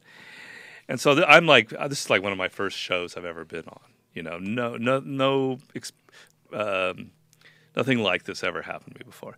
And basically, you go to a studio in Los Angeles, where he's in New York, and you're in this room, and there's nothing around you, and they put an earphone in your head, and you're staring at a camera. You don't see anything. You just hear Bill O'Reilly's stupid fucking voice in your ear asking you questions. It's like you're on drugs, and it's so disconcerting. It's like the guy who's trying to put you off your game before, and you're already put off your game the moment you start. Anyway, he interviews me, and I prepared like shit for this interview because I knew the questions coming. It was all about Monica Lewinsky and Clinton and the scandal and the 48 Laws, and I nailed it. And he said, "Oh, that was a great interview, Robert. I'm going to have you on again." Okay, wow. And so I'm like feeling pretty good about myself. So 4 weeks later, I trudge back to that office, and I sit in that same chair with a little earphone in my head, and he proceeds to just rip me to shreds. About what? Well, essentially, he hated the 48 Laws of Power. He liked the writing or whatever, but he was just exposing his game. He was just completely. He was just using it as a way to attack Clinton, which I wasn't wanting to do. What? Why that? So anyway, sorry, he was just like totally messing with me, and I was so expecting the opposite that I was like, and then he goes, and then he says, "Well, what about this law about use selective honesty?" And I said, well, it's something that politicians and business people use all the time, like Lyndon Johnson, for instance. And then I was about to explain how Lyndon Johnson used it, and he cuts me off. Yes, the same man who sent 58,000 men of our young men to death in Vietnam. Let's break for a commercial. And that was the end of the interview. God. So he like made me look like I was supporting Lyndon Johnson massacring 58,000 Americans in Vietnam. He manipulated me and humiliated me, and the whole thing was he hates the 48 Laws of Power because it's all about manipulation and ugliness, and he's the most fucking manipulative interviewer you could ever imagine. Look how he manipulated me. He completely set me up by making me think this was going to be like a softball interview where we were just, Well, he's a hater. He just hated that someone else wrote something brilliant. That's all it is. That guy's a fucking hater. He's the ultimate hater. Well, and it was a special type of looking glass that allowed people to see Bill O'Reilly for the fucking monster that he was. Yeah, and I find not it only just a book incredibly ridiculous that guy got to interview Obama. Not that I think Obama's any particularly unique and special human being relatively to what his position is and what could have been done by a guy like that in that position. But I think that having Obama being interviewed by this fucking buffoon. I think Obama has the most thankless job probably in the history of the world, and maybe the most impossible job.